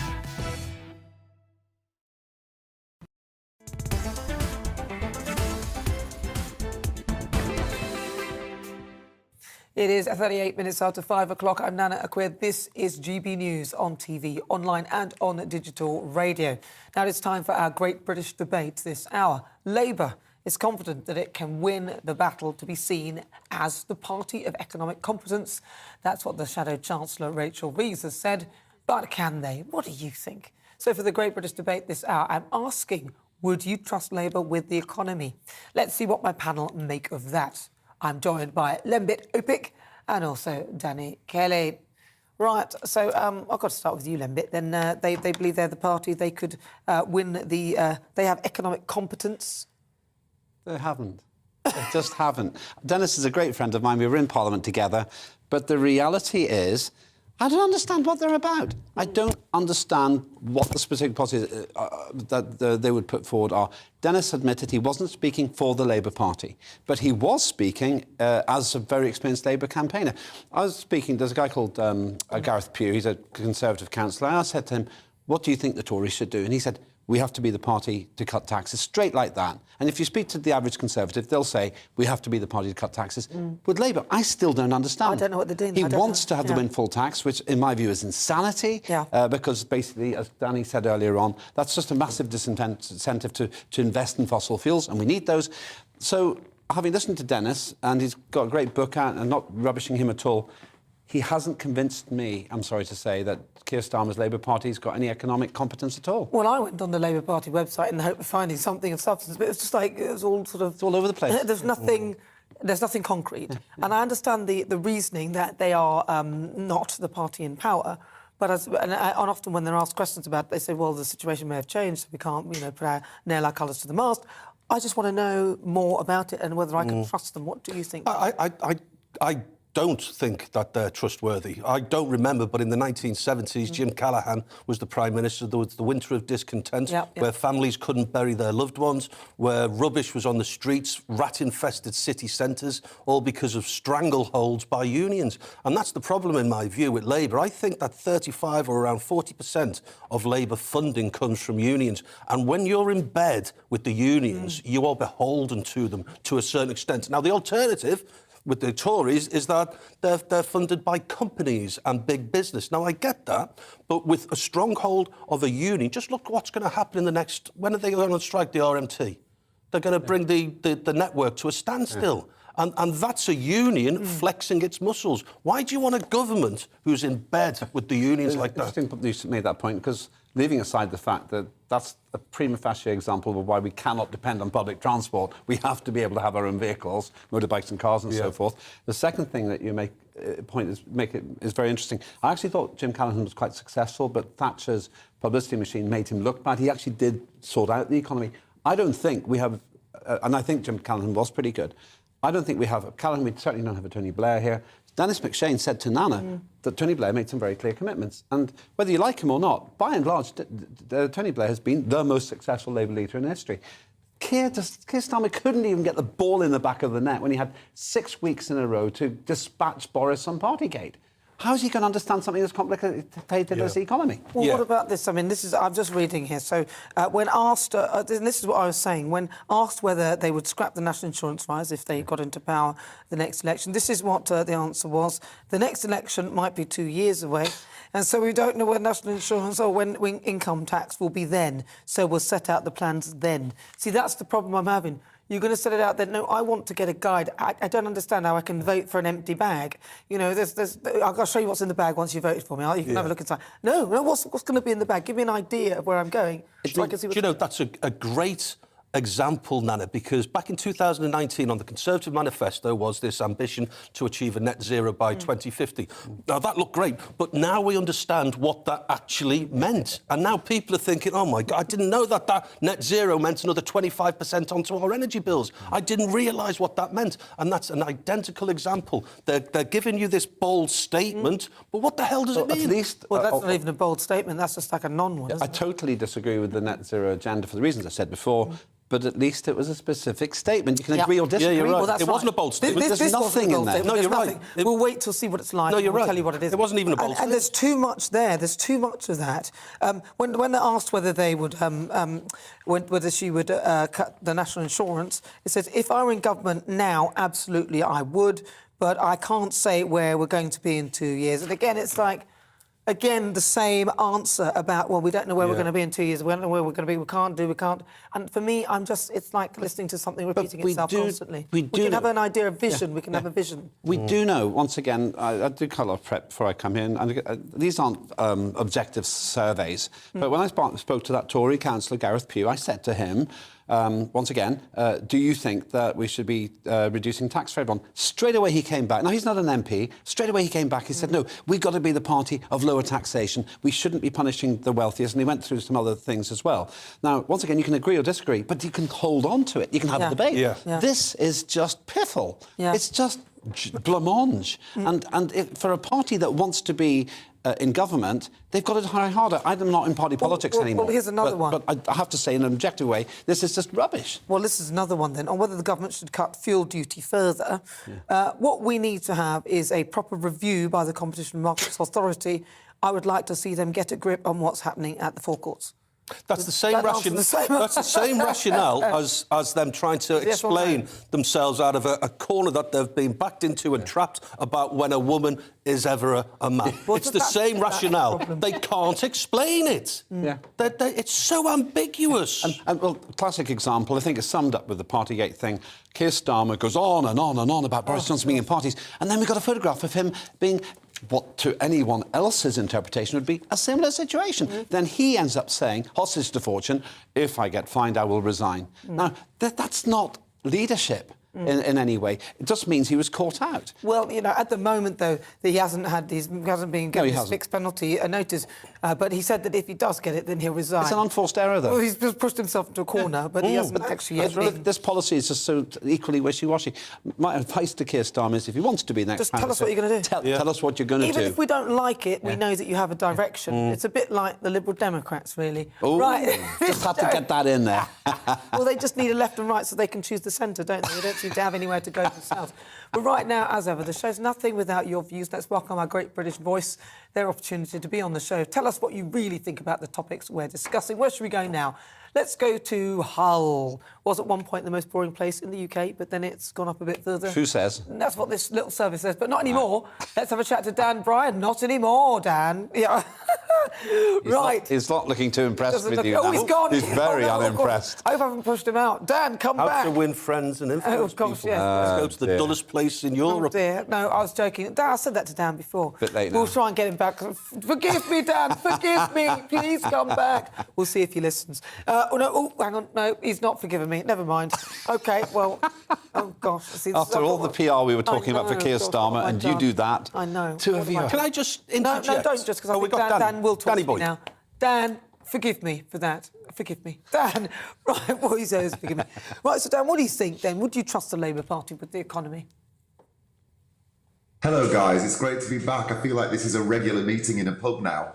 I don't think we can trust any of the charlatans and psychopaths in Whitehall or Westminster, because this problem with the economy is greater than simply any politician can deal with, which is why you're getting the comments that Lembit was saying that they don't make any sense, because they will say anything to try and appear as though they know what they're talking about. But the economic problems that we face are macroeconomic problems. They are global, and there is not a lot our politicians can do to mitigate that, other than, you know, knocking 5 pence off a litre of fuel or whatever. That's a goodwill gesture. Talking about lowering taxes, it's all talk. What they actually end up doing is controlled by the bigger global economy, and that comes from the Fed in America. So there's not really much they can do. Is that your view? But what about the Labour Party that says you think the Labour Party, Conservative, they're all the same, really? They're stuck in the same situation. Yes, they are. And, you know, Labour has, in the past, Labour has been the ones that we can't trust on the economy. But if you look at how the Tories have handled the last few years, they've spent more than Labour ever have, and they have raised taxes more than Labour ever have. So we can't trust them either. What a sad situation it is. Dan, thank you so much for that cheery note. We'll leave you there in a lovely, cheery place. Thank you very much. That's Dan Bryan in Hull. Right, let's see. Today I've been asking you, would you trust the Labour Party with the economy? Lots of you have been getting in touch with your views. Let's see what Sharon says. She said she could not trust Labour with anything. Last time they were in power, they bankrupted the country. Well, that is it, isn't it? Let's see what Jean has to say. Would I trust Labour with the economy? Goodness me, no. They haven't had a good idea between them. David says, I wouldn't even trust Labour with the rubbish. And to be fair, he's got a point, because their councils are extremely expensive. Mark says, Labour doesn't even know what a woman is. Do they possibly understand economics? Well, that's biology, isn't it? They're not getting that one either. Dan said a really interesting thing. These are strategic issues. I think we could do something in this country. My position on the environment, it's strategic. If you pretend that we're not ruining our own energy policies by this insanity, you're not going to fix much else. Well, OK. And final word to you, Danny. Well, what I was going to say about, we were banging on about Beergate and Partygate, Zelensky said how made up he was that Boris Johnson is still the Prime Minister. I think that puts it into perspective for all of those people who pathologically despise Boris Johnson. Park that to one side and think of Ukraine. So I take that as a no, you don't trust the Labour Party with the economy? No. No. Right. Well, it's time now for Supplement Sunday, the part of the show where me and my panel look at some of the other stories making the headlines in the papers right now. I'm joined by broadcaster Danny Kelly and also former Liberal Democrat MP Lembit OPEC.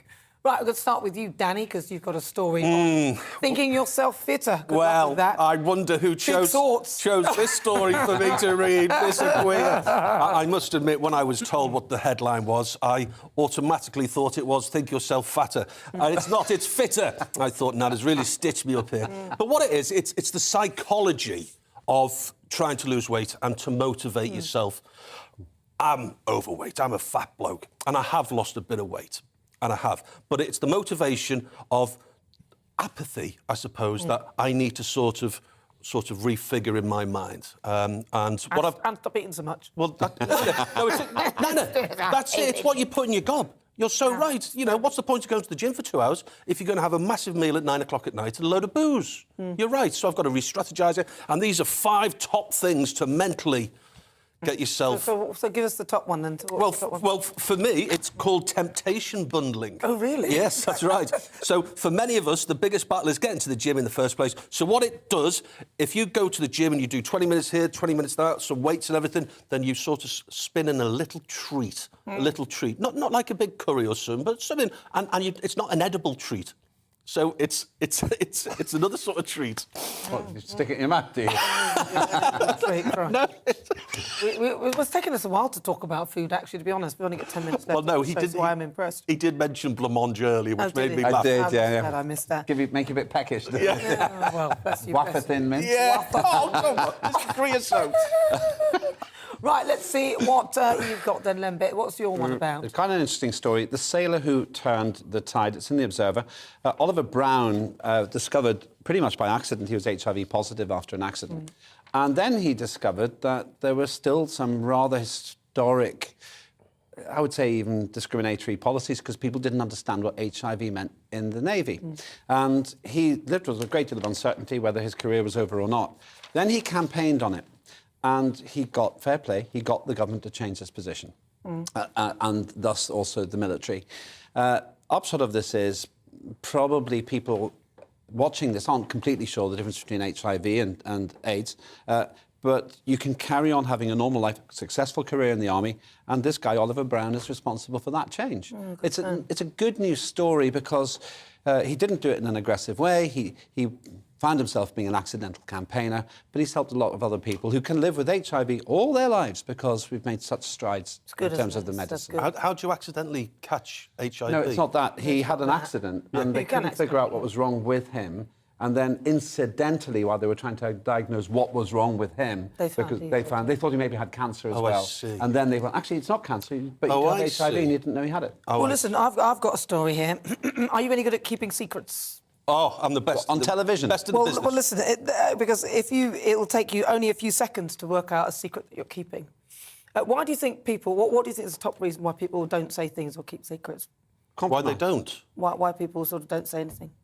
Well, I think the top reason is because they don't want to be... because they don't trust other people. They think that information is power. Sorry, what's the question? Why people betray you? No. Or why did I use the word betray? No, I'm just trying to paraphrase. So, yeah, OK. Is it because people can't keep secrets, or why do people keep secrets? Yeah, OK, so why do people keep secrets? What do you think? The first reason why someone... Yeah. Skeletons in the closet you don't want someone to know about. And what do you think the top secrets that people might keep?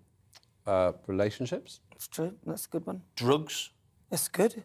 My God, the two of you. That's a test to see what your secrets are. Oh, I see. It's a trick question. What about you, Nana? Answer your own question. Oh, well, I keep secrets so I don't hurt other people's feelings.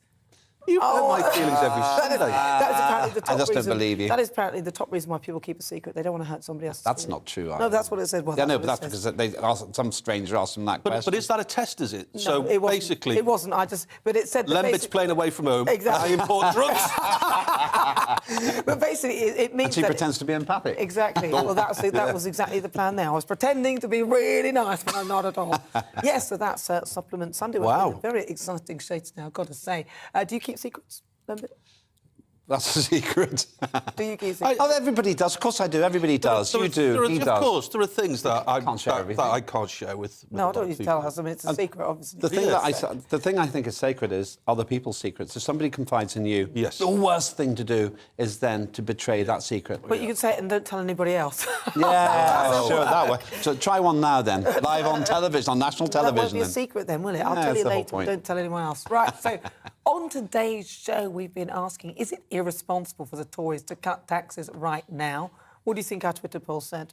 Do you think it's irresponsible? It's yes, I'd say 60% say yes. What do you think, Danny? 45 yes, 55 no. OK, according to 20% of you say yes, and the rest of you, 79.2% of you say no, it is not irresponsible for them to cut taxes.